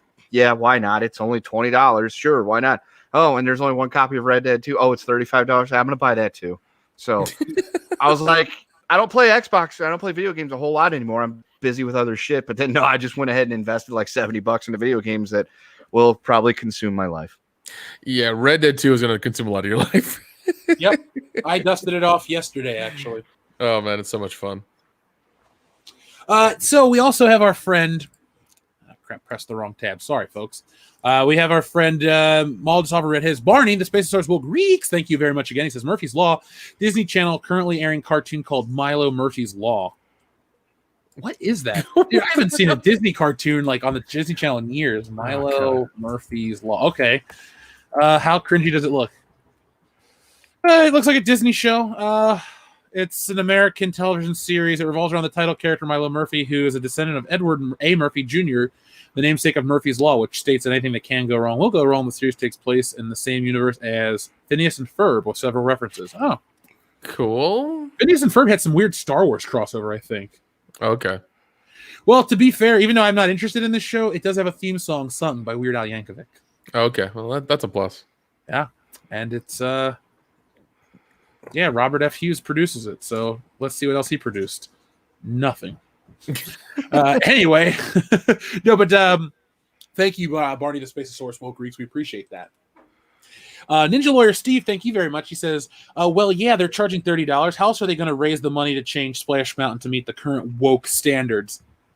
I heard that they were reskinning it for the Princess and the Frog, but I thought they were going to change Splash Mountain to Moist Mountain. The Brandon Moist Mountain. Mulan Mountain. Make Mulan Mountain. Do they have water slides in China naturally? No, it's all Szechuan sauce. Ooh, well, shit. Then I will go to Disneyland. Szechuan sauce, chicken nuggets, things only the Jedi and Sith know. Excuse me. That's right. It's like a log flume ride, but it's a bunch of Szechuan sauce, and you go down on big chicken nugget pads. Think of the amount of flies that would swarm to that park. That's China. They're used to it. That's China. Franchise History TV, thank you very much for the super chat. Yeah, folks, check out Franchise History TV, by the way. Good channel. Hello, squad. Just dropping by and dropping Bree off to Nick. She's annoying. Can you have her? Or you can have her. Thanks. I'll give her dinner and put her to bed. It's fine. Our friend Thanatos Felicitas, excuse me, he says, try The Last Unicorn, 1982. Animation by Japanese and music by American, voiced by U.S. actors. Great book as well. I believe. Wait, hold on. What do you mean by U.S. actors? You mean white U.S. actors? Yeah. Or like African American U.S. actors. What are you talking about here? What are you talking about here? Whoa. Whoa. Let's calm down, guys. No one will I'm offended you're offended. Here. I'm offended that you're offended that I'm offended. Okay. My favorite Eddie Murphy line is "Fuck you, I'm offended you called" when he's talking about Bill Cosby. Yeah. All right, guys, gun to your head. Bill Murray, Bill Cosby. Who was better in their prime? Go. Oh, Murray. We're talking. I'm gonna have to go with Bill Murray. Yeah. Stand-up obviously is Cosby, but yeah, it's film. It's Murray. It's not even worth fucking around with that one. Yeah, definitely. Yeah, if Bill we're Murray. talking acting, it's got to be Bill Murray. But again, stand-up would be Cosby because I don't think Bill Murray did stand-up, did he? No, not that I know. Not that I know of. Yeah. Yeah. Our friend Dean Holtzapfel, thanks, Dean. He says, Jeff, have you been reading Batman the Animated Series? Sorry, Batman the Adventure Continues comics. I just got around to them. They're pretty good. I wish they'd do it as a show. Dean, I do have the first issue. When I went home to Cincinnati for my mom's birthday, I made sure I stopped in my local comic shop, Rockin' Rooster, to talk to Dave. Great guy. If you're in the area, the tri-state area, go visit him. Tell him I sent you from the channel. And Dave's a great dude. They deserve it. Anyway, long story short, Dean, I did pick up the first issue, the one with the red cover. I like it, and I do want more. I was thinking to myself yesterday, instead of trying to do all these, reboots and remakes, why not just continue shows that everyone liked that just ended fine? Like bring back Batman with the same people, bring back X-Men with the same people. Problem solved. There's not a Spider-Man cartoon out right now. Bring back Christopher Daniel Barnes and the rest of the Living Voice crew and bring that show back. It needs a proper ending. And if you want, you can come up with some stupid alternate universe, alternate reality. It was never really, the Secret Wars, Spider Wars thing, and fix the show that way. I don't get why they don't bring that stuff back. Because of us here, would any of you guys bitch if they brought back Batman the Animated Series with the same cast and crew and they guaranteed that it wouldn't fall into 2020 standards? I would not bitch at all, yo. Yeah, I would be happy, but also be very cautious about that promise. Let's see. Our friend Jimbo says you should check out Rurouni Kenshin, best manga I've ever read / watched. Thank you, Jimbo. I'm taking a picture of that. I will keep that in the recommendations list. I have heard of it. I believe I've even seen it on Toonami back in the day, probably. But I will give it another shot. I'm going to check these things out in order that I do receive them, though. They made at least one live action movie of Rurouni Kenshin. Oh, they did? Yeah, the fighting is actually pretty cool.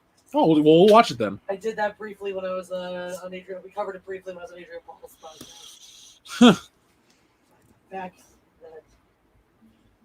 So let's see. Up next, we have our friend Screw by Steak who says, "Sup, bullshitters? Finally got the clear on my promotion and a nice little kick on an accruement. Enjoy this as much as I'm enjoying some loaded potatoes and booze. Thanks for always, guys, for the laughs." Well, Screw by Steak, thank you very much. Nice. Also, those loaded potatoes sound delicious.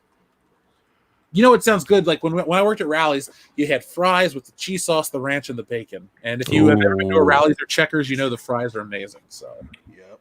Yeah. So let's see. Up next, we have our friend Dean Domino again that says RGE joined Comicsgate this year, and his comic Blade Devil is blowing up on Indiegogo. He's done streams with Anna, Cecil, Malin, and EVS. Oh, well, Dean, if RGE is that cool with everybody in the community, if he's interested in coming on, he has a spot here. So congratulations. Andrew Cole says, I would like to point out that Neo's hero's journey ended in Revolutions, and Epic's Disney trilogy rarely do well after the return. Yeah. Now, it's been a while since I've seen, The Matrix 2 and 3.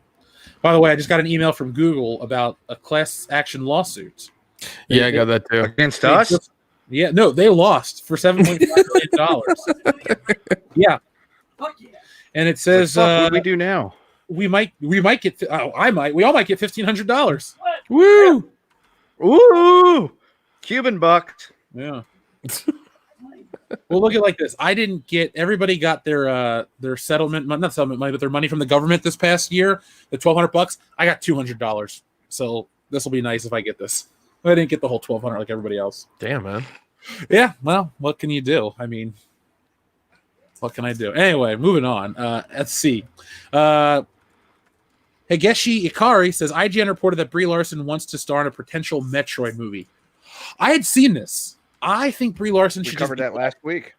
We did. Well, I guess she might be new to the channel, but I did see this last week, and I think she's the worst choice unless they take the Metroid approach and they don't let her talk because you just Yeah. you don't know that. But Jeff, you're gonna have to look at her damn face. That's a problem. Dude, No, now she's wearing a helmet the whole time. Yeah. The whole time. Okay, you The know whole they're gonna time, Spider-Man 3 that shit. You know they are. Come on now. Come on. Let's be honest here. Come on now. You're not wrong. You're not wrong. Let me You're dream. wrong. Eventually, she's going to take over the world. So why not? Actually, no. Yeah. Don't. One YouTube video at a time. Well, did you hear? She's calling out the haters. So of course we should be scared. We should be guess that's shaking in us. our boots.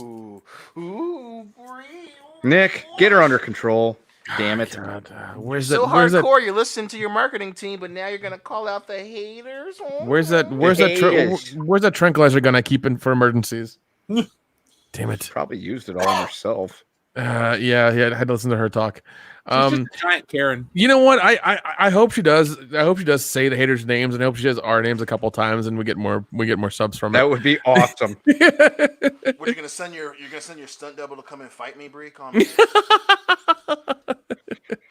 Honestly, if Brie Larson came out on a video and she's like, I'm tired of these haters. World class bullshitters is on top of my list. I'd be like, thank you for the fucking publicity. Thank you. I would be happy. That would be awesome. And then we'd be on the cover of Us Weekly. Jeez, it wouldn't stop. We would just be awesome. Everybody would love us. Bring it on. Snell World, thank you very much. Says the Wachowskis lost a lawsuit filed by Sophia Stewart for stealing ideas from her manuscript from the book The Third Eye. Well, there you go. If you lost the lawsuit, That's what it is. Third eye. That's what it is. oh, that was the one you're talking about. Yeah. Yep. The third eye is a brown eye.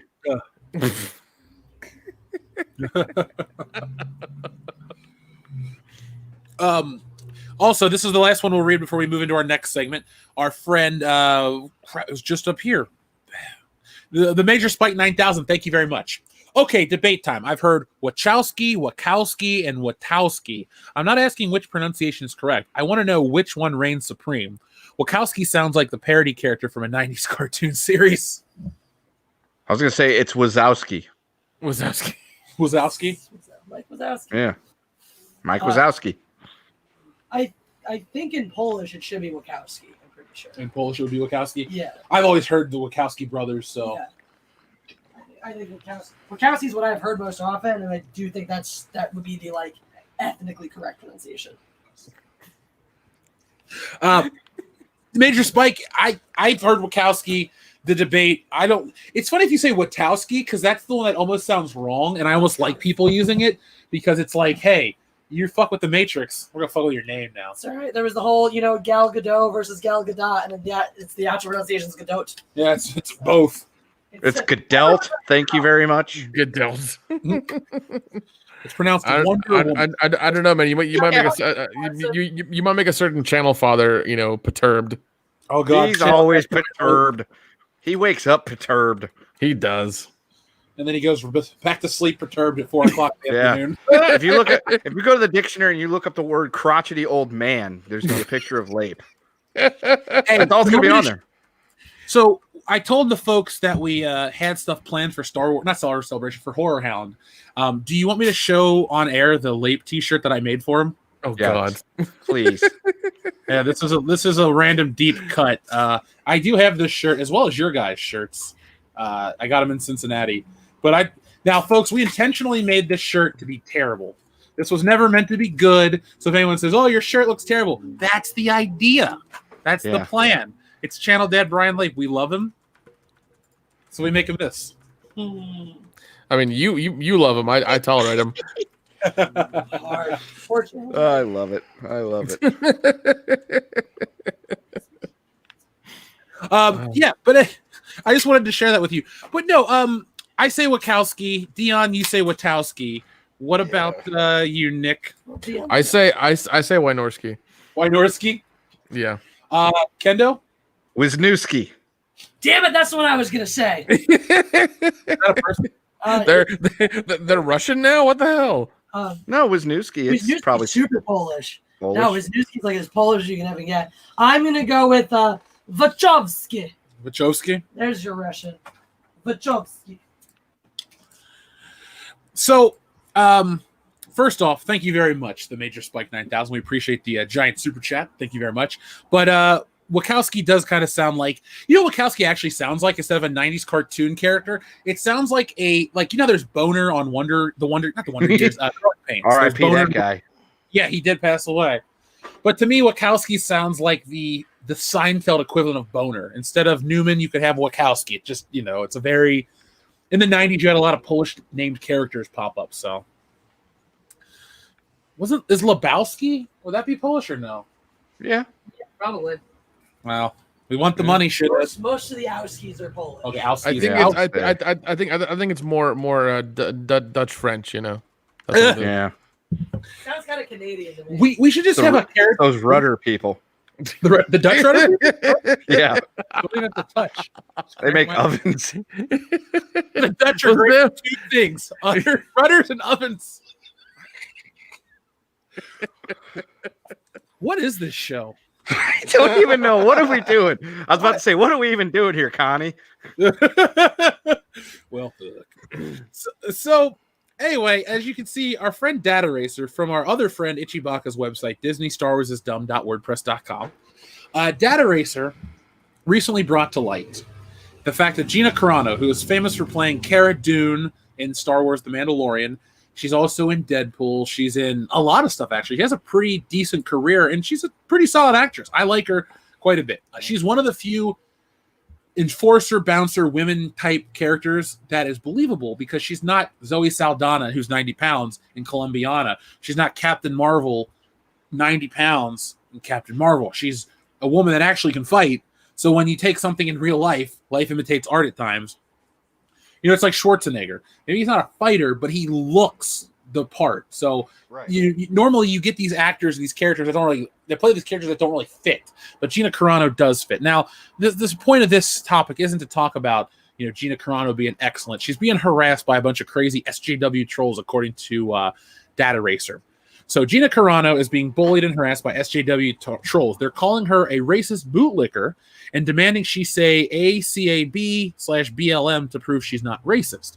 Gina is having none of it, calling them cowards for trying to bully her off social media. So first off, good for you, Gina Carano. Don't take no shit from anybody.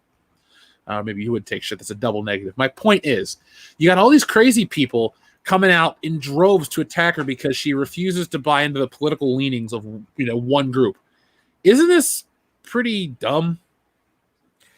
Yes, because it's her political views, and she hasn't, she's not sending out pictures of swastikas or whatever, and saying that stuff. So she's probably down with the cause. Just doesn't want to get into the doesn't want to get into the into the hashtags and things like that. Maybe she's seen some stuff and is on a different level. Who knows, man? We don't know her. We don't know what she's thinking.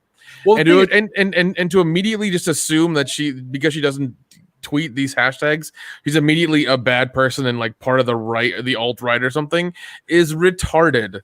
Well, let me correct myself. First off, Gina Carano tweets out this anti-Nazi photo and shows the one person who doesn't buy into the herd mentality, which is really interesting when you look at this photo is compared to the crazy people that are tweeting at her, because one, besides the fake accounts that you can actually prove thanks to Data Racer, but the whole thing of not being indoctrinated to whatever the current thing is. So for Gina Carano promoting free thinking it goes against these people that are promoting whatever, the people that are fighting, or her detractors. And free thought, original thought, is like the greatest thing in the world. Because if you can think for yourself and make your own informed opinions, no matter if people agree with you or not, you did what is probably like the ultimate level of freedom. You know, you can have your thoughts, and you're not going to be prosecuted for having your own thoughts. But these crazy SJW people are the thought police, and they do come after everyone just because. Yeah. So I mean this is dumb to me. It's very dumb. It's beyond stupid. First, I'd like to point out that it said she should reach out. Gina Carano should reach out to me. I would make her very happy, and she'd easily be able to keep me in line, because she'd kick the shit out of me if I was. Number two, the funny thing is, she's pointing out how people should think for themselves and not fall into the mob and herd mentality, and the people that are coming after her are the mob and herd mentality. It's extremely ironic that these folks are getting so pissed off and so hell-bent and freaked out over that they're coming after her, and they're doing exactly what she is talking out against, which is just immediately going into like a mob mentality and attacking people and not thinking for themselves. Like, they've embraced the culture, the church of said wokeness, and it's like, oh, you have to think and believe exactly how I do in order to be accepted and not, chastised. It's like, oh, good job. You're doing exactly what she's speaking out against. Good. Guys, You win. Here's your participation trophy. Have your cookie and juice. The Church of Wokeness is now extended to my iPhone. I just tried to type in Axeman, and it auto-corrected to Axemam. It is ma'am. What the fuck is Axeman? I don't know who Axemam is. Oh, I don't but, either. The Axeman was a real person. Axemam. They're coming for you. Oh. But Dion, what is your take on this? About one, her picture, and two, the fact that just because she's not posted shit doesn't make her a racist, which is the mentality people have. If you're not with us, you're against us. Well, I mean, I think on the hand that definitely matters. Yeah, just because someone you don't know her personally, and she might be very well down with the brothers and the sisters. You know what I'm saying? But her not that's not an indication that she's racist. I do think it's very hilarious that she purposefully used a Nazi photo, and now she's getting mad about people calling her out. Like, Gina, you know what you were doing. Like, don't backtrack now, and then be like, oh my god, like you know what you were doing using the fucking Nazi picture. Like, come on, don't kind of man. You were looking for a little bit of a dust up. You might be feeling that you want to get back in the cage or something, but come on, you know what you were doing. But yeah, to pretend like you know what she's thinking, and again, obviously what she did for a living, she's probably well versed in people assuming things and saying fucked up things to her just because she was a female mixed martial artist. So to assume that she's racist simply because she's not following along with the rest of fucking Instagram thinking that blacking out their picture is going to save the world it's exactly like Kendall said. That's just calm down. Fucking be an adult. If she wants to talk about it, she wants to talk about it. If she doesn't, she doesn't. Shut the fuck up. You sure as aren't going to change her mind by being an asshole. No one's ever going to be like, oh my god, they want me to do something. I better go ahead and do it. That doesn't work. That's not going to happen. So fucking back up. You want to prove how cool you are. How about you let her do it if she wants to? It's pretty simple. Well, the thing is, Gina Carano doesn't. The thing is, these people want her to post that it is an apology for the picture she posted. She doesn't owe these crazy people a damn thing. Right. These people need to just chill the fuck out. Like, I wish. Here's the thing. Gina Carano is like a B to C list actor. I like her. She's good and stuff, but she's not an A-list star. I wish some A-list star would just tell, like, I don't know. I'm trying to think of a good example because The Rock isn't a good example because he's all about, ELE, everybody love everybody, and I'm fine with that. But like a Robert Downey Jr., like I wish Robert Downey Jr., like somebody would go after him on Twitter and be like, just shut the fuck up. Like you people are making shit up. It's stupid. Like I like that he embraces being in Tropic Thunder and is not afraid to say I did it and it was funny. People like that. The thing is, everyone lost their balls. You know what? Actors don't bend the knee to strangers on Twitter because strangers on Twitter don't pay your bills, aren't going to see your movies. They don't have money to go do this shit. Comic companies learned the hard way that when you get in bed with this weird cult mentality, money doesn't follow. It's like step one, change the demographic or change our marketing approach. Step 2, fuck up our comics. Step 3, step 4, profit. Like they didn't read into these things. They didn't figure these things out. I mean, we talk about this stuff all the time. I'm sure we'll mention it on the High Council a little more because it's a more Star Wars geek culture focused show. But like this stuff with Gina Carano it's an embarrassment to where society is. 2020, it's a hold my beer year. It's like you think you've read the most cringy shit. Well, wait till you see what happens next. You know, if a meteor struck the world, whatever, I don't want it to happen. But if a small meteor struck Twitter, I would applaud. Jack Dorsey, we're coming for you. You know that skit on Robot Chicken Dicks with Time Machines? Yeah. And then Heroes with Time Machines. I feel like if we went back in time and stopped that from him being born, I feel like that would be the ultimate like hero with time machine moment because we don't need Twitter. No. I would totally Zuckerberg him and take it from him. Ooh. I would take it from him and make it my own. Can we still be friends so I can suckle on the power teat? Of course, of course. All of the podcast tweets would be trending all the time. You know, I make sure that happens. Damn straight. Our friend TLJ Screwjob, he chimes in. He says, "Speaking of Dion's love of Dark Fate, who are your favorite actors, and why is Dion's Jai Courtney?" I thought his was Taylor Kitsch, but I mean, maybe it's both. Where the fuck would you get Taylor Kitsch? I talk about him one time that I felt bad for the man. Now, so but you were really passionate and oddly sweaty about it. So we were worried. Listen, we were worried. I have empathy for the guy. Not everyone has that long, luxurious hair and keeps picking fucking terrible movies. You know, Dion, I think you would literally explode if they made Terminator 7 and cast Taylor Kitsch somehow in the film. You thought John Connor got shot, dead, left for dead in Mexico like Dark Fate? He's back, played by Taylor Kitsch, everyone's favorite actor. I'm sorry, the script says no one's favorite actor. Anyway, Terminator 7. Coming. Fucking, I don't even like Friday Night Lights. Where is this coming from? But you love X-Men Origins Wolverine. Why do I keep getting slandered on this goddamn channel? That's what I want to know. Gina Carano's getting upset on Twitter. I keep getting verbally assaulted on this show. I think it's This is my goddamn show. What the fuck? I think it's kind of obvious, Dion, why you're getting this hate. I mean, it's son of a bitch. It's really obvious. It's because you're a Detroit Lions fan. I mean, come on now. Well, Easy. I mean, that's not nice. When you say it like that, I actually deserve it. Clearly, I'm a glutton for punishment. Did you guys see that white supremacist YouTube list and how we're like number 4? Oh my god, yeah, I saw that. We were I love it. 6. We were 6. I was like, We should have six been of number like 1, 15. damn it. come Well, on. we're the first channel of the Fandom Menace. We have to be the most white supremacist channel as well. We're 75% not white. Some fucking goober, who would never call us out to our face on a fucking board on Game Facts ranked us the 6th worst fucking. Come on. Yeah, we're the Really? 6th most white supremacist podcast of the Fandom Menace, which, I mean, okay. I sure, why not? I don't see how, but okay. Kendo, your guilt should be so deep. Look what you've done to this channel. Yeah. I joined the channel, and, the next thing you know, we're, holding rallies and saying horrible shit to people of color. It's terrible. I know, right? I can't Yeah, believe you're just accusing me of liking Taylor Kitsch. Clearly, it's a self-fucking prophecy, dude.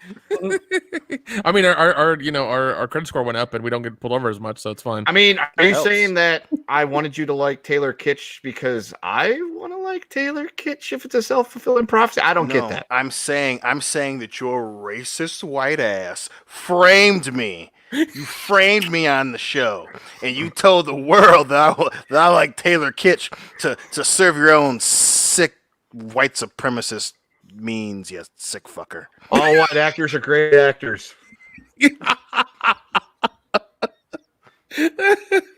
You make me sick. You Appalachian living motherfucker. No, okay, now you want to start labeling people shit that they're not. I labeled you a Taylor Kitsch lover, and then you labeled me an Appalachian. I am not Appalachian. My parents were not related before they got married. If it wasn't for you, we'd be 12th out of the 12th most racist ass podcast. Maybe that's how they Clearly figured you. it out. That's how they factored it. There was like a weighting system, and then you guys all got like -10. They're like, oh, there's the white guy plus 1,000. I just want to know its process. Like, oh my god, these channels are so bad. I'm gonna listen to as much of them as I can, and then rank them from worst to least. Obviously, he's never listened to the show if he thinks we're the 6th most racist of like a group of 15 or white supremacist. Let me say that because it's different. But yes, it's like, you got to be kidding me here. And the thing is, Young Ripple was on that list. Yeah, I saw that too. Yeah. What? I was like, really? That guy, Have that you- guy have was you- on that list. We Yeah, I laughed. was about to say, because like if you just close your eyes and listen to that channel, listen to him, you can tell real quickly, real easily. You know what's great too about being the 6th most white supremacist podcast of the Fandom Menace / Comicsgate channels? Remember a couple months ago when I had the Dark Council on, we had a fantastic show. Yeah. Let me not white. Let me just like let the racism seep from my pores because I'm just so terrible. You hate yourself, man. You hate Yeah. yourself. You're so mad at the chocolate part of you. I'm making my joke. My joke's funny. My joke's funny. My joke's funnier. My joke's funny. You hate yourself.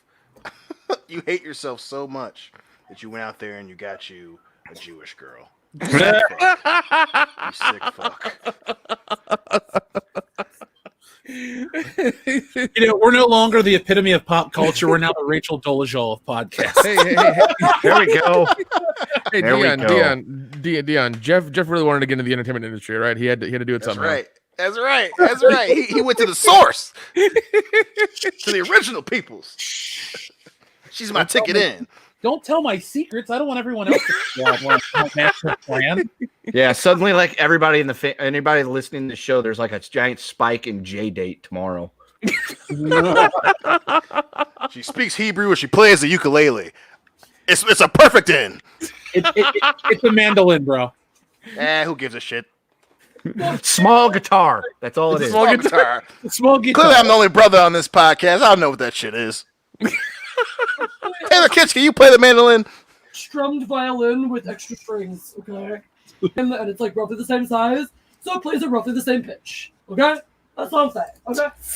Awesome. Listen, thank you for the insight. See, I'm more educated. I'm an educated brother. You know what I'm saying? Now I'm gonna go hit up Gina Carano and get her more educated because you educated me.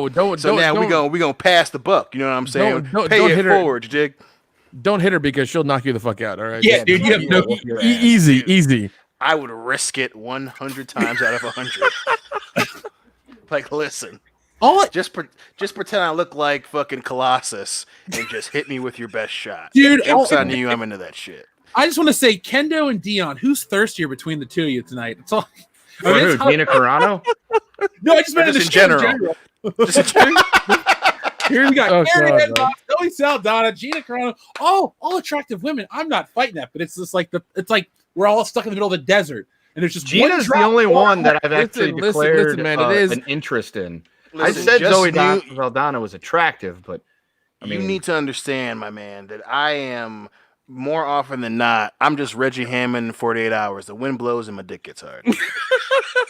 That's a good superpower to have, Dion. You know what? Yeah, so since this whole thing's gone, since this whole pandemic's gone down, I feel that, man. I feel that. Thank you. See, I know I ain't the only one. Goddamn it, you know what I'm saying? Yeah, Wait, it's we all Yeah, dealing. bro, you're married.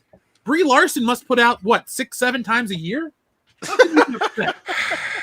God damn. It's like she gave me a calendar. It wasn't really. It was quite sparse. Okay, it's quite sparse. Well, All right. She makes Nick do 20% more work though to make up for the wage gap. Well, then I pull out my POC card, tell her to go fuck herself. I love the oppression Olympics. Yeah. Another one of those moments where it's like, what the hell are we even doing? So now we got one more interesting topic, and by interesting I mean terrible. Guys, Damn, man. have I not always told you that Marvel is always in search of a first? If it's not the first issue of a new series, it's always the first XYZ. So it's the first black-led Marvel film. Sorry, Blade, you don't exist. It's the first female-led superhero film. Sorry, Wonder Woman, you didn't just come out a year and a half earlier. People are dumb. They don't remember, 18 months prior. Now, Marvel is doing the same shit. You guys ready for this? Yes. Just pull the Band-Aid. Marvel hires the first female director, black woman director. Sorry. Captain Marvel 2 lands Nia DaCosta as director, becomes first black woman to helm Marvel film. Guys. Yeah, right? Nobody gives a shit. Good for you, lady. Because Ava DuVernay's Can new she guy. do a good job? Oh, hold on. I wanted to talk about this for a second. Captain Marvel 2 scored a new director. So why'd the other one leave? The other ones, excuse me? I don't know. I don't care. But I wanted to do a little research because everyone says, well, before you critique or comment on a director directing a film, you gotta watch it. True to a degree, but you also can determine what type of film you're going to get based on the experience or lack of experience. When I heard that Scorsese was attached to a Joker film, I went, okay, cool. When I hear Nia DaCosta is going to direct Captain Marvel 2, I go, who? And most people are probably going to say that because I pulled up her Wikipedia. Now, first off, her Wikipedia page is interesting because they list her born in either 1989 or 1990. So they don't know her age. What? Yeah, what is right? How do you not know someone's age if you're going to make a Wikipedia page?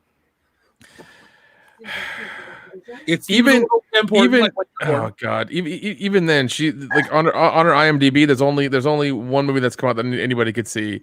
The other one is Candyman, which is supposed to come out at some point, and it's just like once again, and even then, that's a horror remake. That don't count, and that's the worst kind of bullshit you can make. Yes, I get it. God, well, you're telling me she has one film under her belt called Little Woods that she directed. Yep. That is it. And it's a 2018 crime thriller with Tessa Thompson. So maybe there we go. Maybe we're seeing some nepotism. Well, not nepotism, but I would be nepotism. Some friendly, like, hey, you worked with me on this. We're gonna bring you in on this now. Because maybe Tessa Thompson, that's what she complained about at Marvel. Yeah, well, did you say something about not working with any white people anymore or something like that? I don't know. She made some speech about it. You know what they should do at Marvel? They should go out and they should make Captain Marvel meets Valkyrie, and it ends Thelma and Louise style. What? They're in the factory? No, they drive a car off a cliff and die. Yeah. Oh, okay. Or you just play it. You just have them walk into a room, and then you have a clip of Mike Lowry from the first Bad Boys, and say, "Y'all just need to bone and get that shit over with." That's a better ending. Like, come on, like what? Like, even if that's true, like, what does that even mean? Like, oh, she's the first black woman to helm a Marvel film. Okay, so, like, what in the ranking of accomplishments, the first black woman to helm a Marvel film? The studio that's barely a decade old? Okay. I mean, sure, that's great. And she's following up on a film that can't keep a director. Okay. Oh, so let's take a minute, and what does that really mean when they announce that? Okay, they want points. Obviously, to insulate the movie in case it's bad. Oh, remember that shit that everyone was saying about Brie Larson? Oh, well, it's a black director, so we don't have to worry about Brie Larson's comments about more black people, even though she's not giving up her part. That's cool. Oh, also, us putting it out into the world and having it written about makes it very hard for her to back out.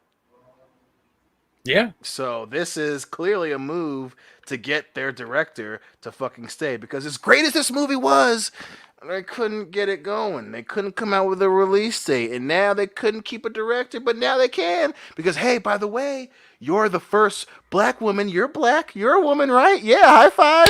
You're the first one to do one of our movies, so you can't quit. Because your lead is a diva, and we dug ourselves into a hole that's going to make us look even dumber if you leave. No, you should stay, because we talked about it now, so you're stuck. Okay, cool. We'll see you in a couple months. All right, have good luck. Like, come on.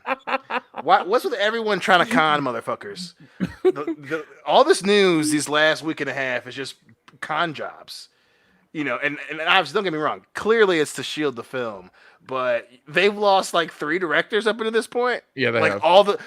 They were all women too. So like, what are we? So now our 4th choice is a black chick. And she can't Which go. is- She can't go anywhere. Which We is got your ass locked up. which is really fucked up. And when you say it like that, that's even more fucked up and looks worse than Yep. anything. It's like Yeah. we had 3 white directors, and the 4th one we got is a black chick. It's like, oh, this looks even worse than anything. You didn't go to her Yeah. first. You went to her last. I just love too that it's people that's putting this out. Like we always champion this shit. This is big news, guys. You're people. The one thing that you love putting on the fucking cover of all your magazines and your website is a white blonde woman. Calm the fuck down. That's 100% true, and that's why they got Brie Larson on there. Well, it's interesting too if you look at the way they talk about this. First off, Jordan Peele's upcoming horror movie. So Jordan Peele now is the selling point, but now that this lady's attached to Captain Marvel, she's going to become the selling point. They're just going to flip everything that like she's a bigger deal than she truly is. She's directed one thing you've seen possibly, folks. So it's not. Yeah, and that's the thing is just like hire if you're going to hire a female director, hire one who's got at least, I don't know, 5 years experience in directing actual big budget movies, not even comic book movies, just big budget movies. Have Catherine Bigelow directed. She directed have Point her Break in The Hurt Locker. So she's a winner right there. And Zero Dark 30. And Zero Dark 30. So she's the kind of director. You know, there's some directors where it's like, oh, this is like Wayne's World. You can never tell that was directed by a woman. Or those movies I listed from Catherine Bigelow. But there are some movies that they're like, we have to, make it like it feels like it's directed by a woman. I think that's what Captain Marvel and all this crap does these days, where you have to put the names behind it and all this crap. It's got to have all the right things lined up. It's got to be racially diverse, behind the camera, in front of the camera.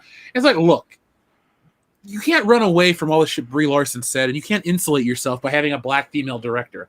It's not going to make the movie better, and it's not going to make the movie worse. It's going to be. Here's the thing: all these movies need to be judged by their own merits, not the intention behind them, not the ideology behind them, just what is on screen.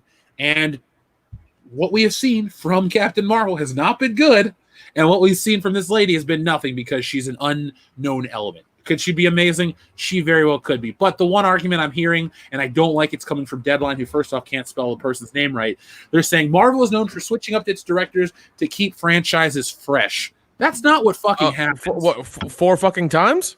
Yeah. Why don't you get Ava DuVernay? I mean, she's directed a lot of stuff. Get her. Yeah, she directed a franchise into the ground. Yep. Yeah. Yeah. Just get her. Disney, you're real good at that. Shit, I didn't realize Half Baked was directed by a woman either. That movie's great. See, it doesn't matter what's between these directors' legs. It matters what's a good film. And you know what? Those movies weren't like. Jessica had this discussion today talking about when people create stuff. It used to be because they wanted to create stuff. Now they pick a demographic and create for that demographic. They're worried about the business before the creative. Movies are meant to be entertainment. Yes, they're big business, but they're not like, oh, this is this lady directing should not be a marketing ploy. It should be because she's good. That's it. Yeah, and they're gonna make it. It's probably gonna come out during Women's Whatever Month for sure.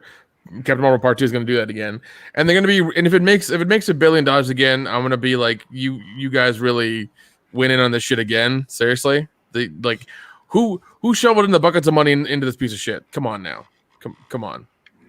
It's just crazy and mind blowing that they think that by doing this, it's going to bring people in. People are going to watch this because nobody cares and nobody's going to want to see this at all. Yeah. Well, it'll be interesting to see where Captain Marvel 2 falls. I don't think Marvel's going to survive through Phase 4 if they go through the exact thing. I expect shakeups across Marvel Phase 4. The Eternals with Kumail Nanjiani and all that stuff, unless it's in production like they film shit, I wouldn't be surprised if those movies just got pushed back. I mean, and everyone goes, oh, they're already making the movie. They'll never delay it. Where's New Mutants? Right. Apparently coming out next month. Apparently. That shit was supposed to be out 2 years ago. Oh, I know. But yeah, I mean, I think things that are on the board that they haven't even started on yet will dissolve. Or if there's not even a script for it yet and it's just like the name and a general idea, those will dissolve because they've put money into things that are going to make money when things go back to normal. They can't just be putting money behind things like this because you have a black director, doing a female superhero movie. Like that's probably not going to make money because we've seen that these last few years, and it's not a good formula. That doesn't work because both these people are going to bitch about it, and it's going to be fucking horrible. Just make fun, cool shit like John Wick. I know it's a white dude shooting things up. Holy shit! But you know what? It works. They've made money. So yeah. I mean, what works. Exactly. And it's it's the things with the simple premise, the simple ideas. They don't let this ideology and these other things get in the way. They just make a good, fun movie, and it does well. So, yeah. Good night to our friend Nisa, excuse me. Have a good night yourself. Dion, Kendo, do you have anything else you want to add to this topic? I don't have anything else to add besides. Ugh. Yeah, pretty much. It's just like, big surprise. They're going to just pull the whole. If you didn't watch this movie, it's because you're racist and you hate women. And then we'll end up on like the number 2 part of that list that we were put on. Yeah. I want to be number 1. That's it. We're number 1. We're number 1. Marvin's number 1. Marvin's number 1. Ursula! Ursula! Our friend Fat Steven Seagal beat up Ryan Johnson. By the way, there's a video about that over on Disney Star Wars is Dumb WordPress site. Check that out. Oh my God. Tell Dion he can keep Dark Fate's plastic sheets. Keep Dark Fate in the plastic sheets. Dion, do you clean up after Dark Fate or you just let it sit there? No, I get my butterfly knife out and I wait for a fly to go by. You're exactly Good what answer. the world is down forever, friend. Our friend Joey Bryant says The Matrix 3 is about unprotected sex. Agent Smith is AIDS and Neo is the condom for the people. What? It's not far from the truth. I mean, it's as good as Oh, explanation God. as what they gave us. Yeah. I'll take It's all about that choice. explanation. It's all about choice. Chuck E. Cheese has the best zinger/dad joke ever, and I mean that with all due respect, Chuck E. Cheese. My problem with the Wachowskis is, as directors, they have no balls. Ah, shit. Yeah. He went there. Iffy350 says the movie Speed was a ripoff of a scene from the anime Area 88 from 1984. I did not know that was a thing. That's Did you guys? crazy. God damn it, Dennis Hopper's out there stealing shit. R.I.P. I desperately want to watch Speed right now. So fucking I love that movie. It's ridiculous. It's so fun. Jesse, you haven't seen it, right? Nope. One day she'll watch it with me. We've been watching old films, so. Old films. Blues Brothers is 40 years old. That's old. Blues Brothers. That's fair. We also watched San Andreas. That's not old, but it should be. I don't know what that means. Old before it Yeah, happened. it's old before it happened. Dean Holtzapfel, thank you very much again. He says James Bond is the next to be killed, but to be fair, with the way things are going, it may be for the best to avoid the woke mob. Yeah, you should definitely kill off James Bond because he's my favorite character, and I don't want to watch him be bastardized. I'd rather him go out in a blaze of glory than go out like a bitch. So, rest in peace, 007. You should have died with Pierce Brosnan. Lucho Smith, thank you very much. In the original script, Switch was meant to switch genders in the Matrix, but the suit shut it down. Okay. But when you're able to do that in the Matrix, it's like an Avatar thing? Is that really about the transgender experience? Or is it just a computer program? Yeah. Isn't that something that would offend the sensitive, community too? Because wouldn't that be trivializing transgenderism? Yeah, wouldn't it? Yeah, I think the Wachowskis are trying to have their cake and eat it too in this situation. Yeah, well, yeah, of course. I mean, that's where they're bringing light to their movie now. All of a sudden, adding these weird stipulations to it that don't fucking matter. Yeah, it's a little, and again, I don't have a problem with it. That just reminds me that the part in Gamer where the people are essentially avatars, and it's the one super fat dude that's playing as his wife or whatever. So I mean, I and again, I don't know. Maybe they did think that'd be weird, but I just don't see. And obviously, those movies are years apart, but I don't see how that's that big of an issue. If they change it, they just change it. Maybe they just want to use the actress and use her in the film. But if not, I don't know. That just seems, even if that's the case, that seems like there's no context to really describe the reason why that was changed. That's all I'm saying. Maldus Oliver says, speaking of Twitter, a trending tag is hashtag no comrade under 1K to get every self-proclaimed socialist a blue check mark. Really? That's a thing? Dude, wait, hold on. Say that one more time. Speaking of Twitter, a trending tag is hashtag no comrade under 1K to get every self-proclaimed socialist a blue check mark. That's Why? weird. Why is the right question, Kendo? But I mean, it just is because weird. you're a socialist doesn't mean you should automatically become verified by Twitter. And that's probably just some random shit that's just on Twitter. That's Twitter's doing shit like that all the time. Like, They should give us a verified check mark. I mean, we just passed 13,000. Like, what's the number that you need to pass to get that check mark? 9,000? Yeah, for Over people like- 9,000. Yeah, for people like us, it's over 9,000. Well, we are over 9,000. Where's my damn check mark? And why won't YouTube, not YouTube, why won't Twitter let us advertise on their platform, Nick? Remember for years they blocked us because we don't fall in line with whatever standards they change on Wednesdays? Well, that and our name is bullshit, and I think that's another problem. But that's their own problem. It's dumb. It's their problem because if a porn star can have promoted posts, why can't we? Yeah, there's a lot of naked people on God. Twitter. Yeah, I follow quite a few of them. And Yeah, I don't know. want I Twitter- see your and I don't want Twitter retweets. to change those. Like, keep that shit going for everybody's enjoyment. But Yeah. let us get that blue check mark. Yeah, anytime I pull up my Twitter and my timeline's filled with topless women and doing videos and posing and pictures and stuff, I'm like, well, Nick's been active on Twitter. It's always topless women and then like fucking shit from NASA. It's always like those two things. Yeah, I like space. I like finding me some space. You know what I'm saying? Hey, The space You- between Dion. yeah, My man. You know me too well. Lucho Smith says, thank you again, Lucho Smith. My name is Neo is where he rejects his Mr. Anderson identity and chooses for himself. See, all this stuff is mental gymnastics as a stretch, though. Like, it's fine. Is like Rey Skywalker the same thing? Because she's just naming herself. according to that logic, yes. So I mean, like, if you're falling in line, like, I'm not here to call you out, Lucho Smith. We don't have to agree on everything. I'm not looking for everyone to say we're great or whatever. But like, I just don't see it. I've seen that movie probably 15 times, and I never got that. It's about when you understand the truth of how the world really works. Because if you follow with this logic, does that mean like everybody who wants to know the truth is secretly transgender? Like, you have all these questions that boil up. Like, none of us here are or have any desire to do that stuff, but we'd like to know the truth of reality. So, I mean, I always thought The Matrix was more about reality bending and the truth as opposed to coming out or finding out you like this or that. Ironic, isn't it, that the phrase "getting red pilled" now refers to people usually, joining men's rights movements and MGTOW movements and stuff. I find that very ironic. Yeah, shit. That's actually a really good point. I wonder how the Wachowskis feel about that. Well, because they're not aware and they don't live in a place called Earth like us. So How are they not aware? I thought they were woke. too woke. Yeah. No, they're Hollywood woke. They're pseudo woke. Too woke. Hollywood? Hollywood. Maldus Oliver, thank you very much again. Ultimate crossover, Fast and the Furious and Transformers. Michael Bay approves. Shit, so do I. You know what? I'm okay with that.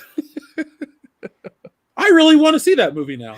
That'll be Fast and Furious 10 or 12. I don't fucking know. Dude, Optimus Prime is Optimus Prime is driven by The Rock. Vin Diesel drives Bumblebee. Bumblebee. Yeah, Camaro. No. Everyone else drives a transforming car. Vin Diesel still drives that damn Charger or whatever. It's the same fucking car for the first movie. It's like, family, yo. And his car doesn't transform because American muscle cars don't transform.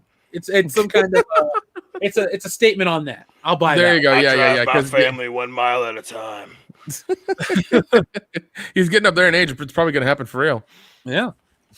Acid Blade 21 says, Jeff, if you want to watch ultraviolet anime, check out Angel Cop, Legend of the Overfiend, Genocyber, and Twilight of the Dark Master, and Biohunter. I feel like I've seen Biohunter before. But again, Acid Blade 21, always taking the recommendations. With a little bit of the bubbly. That sounds nice, actually. And thank you. I will check those out. I always do like all the ultraviolet ones. I don't like real life gore. Don't want to see real people get hurt, but it's a drawing, so no one got hurt in the process, so I don't care. But thank you. Headcase Laboratory says the next DC R-rated movie should be Mr. Freeze. That could be interesting. I Would would you guys watch watch it. Mr. Freeze? Oh yeah, definitely. Of course. Only Hell yeah, Arnold? dude, that'd be great. No, not if only if Arnold Schwarzenegger isn't. No, let's find somebody else. Somebody can do a better job with it. It should be Idris Elba. Okay, but that's who it should be. Earthy guitarist SD. I can't promote that, but I can't help myself from laughing at it either. Dixon Cider asks, remember when movies were fun? Pepperidge Horse remembers. Dion, party boog. Jeez.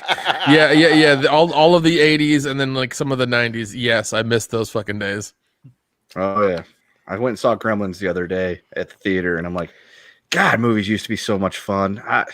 Like the last several movie going experiences I've had have been incredible, but it's, of course, I'm watching movies from the 80s. Yeah, you're lucky. Acid Blade 21 says, Jeff, now that the BLM movement is trying to take over, does that mean it's now okay to do blackface in public so that people won't get attacked by BLM?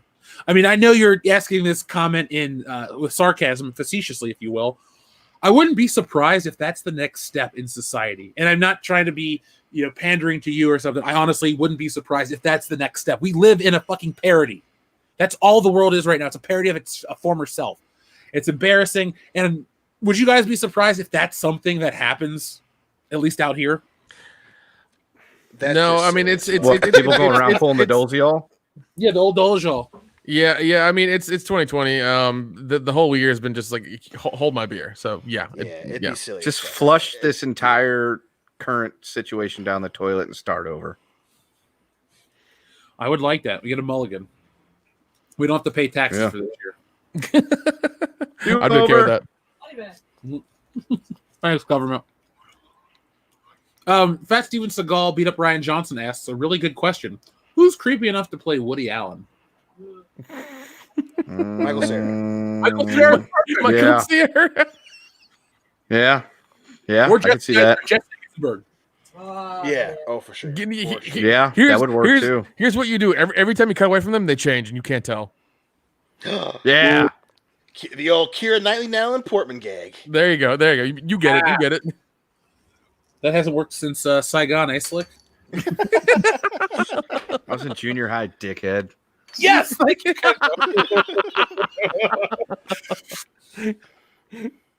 Screwjob makes an excellent point. Finn should have had a British voice, Disney. Yeah, why does the black dude have to... He has the coolest voice of all the Star Wars actors in the new sequels. Why did he have to change his normal voice? Because we don't want China to get confused, bro. Yeah. Bombshoe says, it's like that ScarJo movie about the trans person that I don't know because the name of the movie didn't get made. Was it Rub and Tug, right? Yep, that's what it was. Yeah, I'll never forget a film called Rub and Tug, even if it's not real. You know what we should do is we should take film titles and then do a skit of the literal versions of it. So Rub and Tug becomes Happy Ending or some shit like that. Oh God. Come here, boy. All right, Mr. It's Yeah, my man. Well, no, it's just Coos Bros Part 2. That's all it is. Coos Bros 2. We should make a movie called Coos Bros Part 2, and everyone's like, what about Coos Bros Part 1? Don't worry. It's out there in the ether. Yeah. It's like that movie Bachelor Party 2. I support that. I'm totally Everyone down for forgot that. there was a Bachelor Party 1. Bomb Shoes, we read his. Thank you very much. 007 Cloud, good to see you. Says, woo, berserk, real man shit right there, bro. High tea as fuck. Excuse me for the cough. I'm definitely ready to read it. I have seen clips of it, like I said, on Facebook, so I'm down to read the book. So I'm excited. Let's see. KR Companion, I was actually reading your things you've been posting on social media, man. So if it's the same thing, I feel your pain about this publication. Jeffrey Turner, aka Mega Jetty One, says Christopher Reeve started walking again just before passing. Did he really? Oh, don't tell me that. That makes it even worse. No, he didn't. I didn't know. I hate to say it. The last thing when you think of Christopher Reeve, what I do, I think of obviously Superman and his film roles. But I hate to say it. I think of South Park. Remember that? Yeah. No. Yeah. The stem cell thing. Yeah. I mean, that's not his legacy, but I'm just saying that's one of the last things I remember with him. Yeah, but apparently he was a huge wealth of knowledge for Superman. He knew a lot about the character and everything. Oh, so you're saying he researched his role and tried to play it as best he could, not trying to make a fucking statement? Yeah, he was real method like that. He was in an episode of Smallville too. Yep. So let me read our last few real quick. First off, we also have Barney the Spaceosaurus woke reeks. Thank you for everything tonight. Says hashtag Gina Carano did nothing wrong. Make a shirt of that. Oh, I agree with the sentiment. I want Gina Carano to just join. Better than nothing wrong. She honored my people. Go Gina Carano. There you go. Go Gina Carano. Go. Gina be good. Scribby Steak says, just chiming in again. Looks like Patreon did more screwy stuff around mandating currencies and changing fees for conversion, abandoned ship. I got an email about that Scribby Steak not too long ago. Where was it at? I was reading it before we went on air because it does affect us. It doesn't actually say anything. I don't know where you're getting your information. Not here to knock you. But it says, today we're making it easier for creators to grow their membership globally. You can now choose to let your audience and patrons pledge in euros, British pounds, or US dollars. Working with creators offering currency choice, we learned that audiences from the UK and Europe are converting over 30% better when they can pay their own currency. Let your international audiences know that's even easier to become a patron by using the suggested messaging, blah, blah, blah. That's all it says. I mean, we get the emails directly. So I know other YouTubers like to tear them down. Everyone went after the Sargon stuff, but like, I don't know. The lawsuit stuff is one thing, but this is something completely different. So that's why we offer alternatives for everybody. You know, we don't want to. If you want to back us, we want to give you the most alternatives to make everyone comfortable. But with that, I mean, that's just giving more currency options. To me, that's like with the super chats. We got them from Australia, Canada, everywhere. So that's the official word, Scribby Steak. But thank you very much, no matter what. Yeah, and I mean, if you want to send briefcases full of money, you got Jeff's address. So just go ahead and start doing that we now. accept blank checks. Oh yeah, always. Let's see, Adam Wofford, thank you very much again. So when the 2 millionth episode of WCBS and Star Citizen both drop, Mars will celebrate their victory, the victory of their war with Earth, and the digital clone of you guys. Dude, Adam, I want to live in the future you live in. We're awesome. We have 2 million episodes, and they care about us on foreign planets. I'm whooping Clone Dion's ass. Yeah. Oh shit. I want to see that fight. Painted blue balls. Our friend Star Trekker 58 says, hey guys, movie pitch. 7 Predators for 7 Aliens, the musical. Any of you know if E.T. has contact number for aliens and predators who might be interested? Oh my god. I mean, I'd watch it. Oh, I don't even like musicals. Yeah. I'd watch that.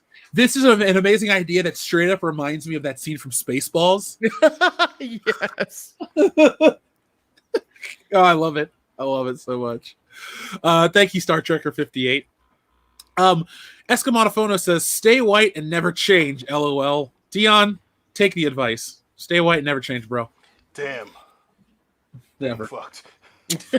Well, we could say that for our state or our taste in women, so whatever. We'll never change. Oh, he went there. He went there. I'm your best friend. I'll say whatever the hell I want. Oh, shit. Our friend Barney the Spaceosaurus woke reek says Jeremy Irons is Mr. Freeze. Ooh. Ooh, I dig it. Choice. Damn, he is. Yeah, he's fucking good. So yeah, I would roll with that. And then finally, our friend Ian Slater. Thank you very much, Ian. He says, by today's standards, Christopher Reeve should have played Stephen Hawking. I'm not sorry for using. Oh, sorry. I'm sorry for using this woke logic. No, that'd be fine. That'd be fine. Yeah. That is what they want. I guess Eddie Redmayne playing him isn't, the right choice. Jeez. So, guys, didn't Cumberbatch play him as well? Maybe. I only know the Eddie Redmayne one. Gotcha. So, folks, we'd like to thank each and every one of you for joining us tonight. We had another awesome show. You guys, hold on. Makini90 says a good DC horror film, Clayface. Oh shit, yes. Oh, yeah, I agree. So, folks, we have reached the end of the podcast. Makini90, by the way, I saw some of your new posts on Instagram.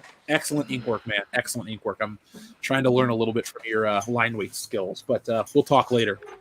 But folks, I want to thank everyone for joining us tonight. Again, awesome turnout. We've had some really great shows the last couple of weeks, and we're going to continue the momentum. We're going to have a lot of fun, and that's kind of the secret. We just enjoy what we do. We love entertaining you guys. We love talking about pop culture. And we love interacting. So you can catch us on Saturday at 4 p.m. Eastern Standard Time, 1 Pacific, for Beverly Hills Cop 1 and 2 of the drunk commentary streams. We're going to be drunk, but the nice thing is, like Indiana Jones, we're going to be watching shit we love. It's finally going to be, there are finally going to be movies that we enjoy, that we're not, it's not Dark Fate. Sorry, Dion. Hopefully you have a good time. Damn it. And now, folks, what we're going to do is I'm going to be joining Jessie over on her Mindless Entertainment drunk stream. Ask us your questions. We have been pre-gaming a little bit on this stream, so it's going to be kind of interesting, kind of quick. But the link is in the chat. And hold on, Snell World sent in one more. Thank you very much, Snell World. It's funny, Snell World gets in at the last minute, even though, well, never mind. Anyway, Snell's fast, so good for you. I was going to make a joke. Who would have Scarface if they made it? JFK shot. Wait. Who would have been in Scarface if they made it? JFK shot first. Scareface? It says Scareface. Sorry, Snell World. Who would have played him in the movie, like Mr. Scarface from Batman? That would have. I don't know who could have played him. Who do you think? The guy that holds the puppet. It had to be somewhere goofy, weird. Shit. Who's Ron Howard's brother? Ron Howard's brother. Oh, Clint Howard. There you go. Clint Howard. Yeah. Clint Howard's a great choice. So folks, we are going to end World Class Bullshitters episode 229. I'd like to thank each and every one of you guys for joining us. And yes, Snow World, Clint Howard, I'm going to back the guy, so that's our choice. JFK shot first. Well, he got shot first, then the governor again. The bullet bounced, and then JFK passed away. Sorry, anyway, that's the morbid joke. Back and to the left. So, folks, I want to get out of here. You can catch us over on the guys over on Patreon tonight. You catch me with Jesse's Mindless Entertainment drinking stream. It's going to be fun every Thursday. The party doesn't stop with World Class Bullshitters. So go over there, check us out, and you can see the cool blue shirt I got on. So from all of us here at World Class Bullshitters, there's nothing else we want to add, right? No. Besides that? No. Cool.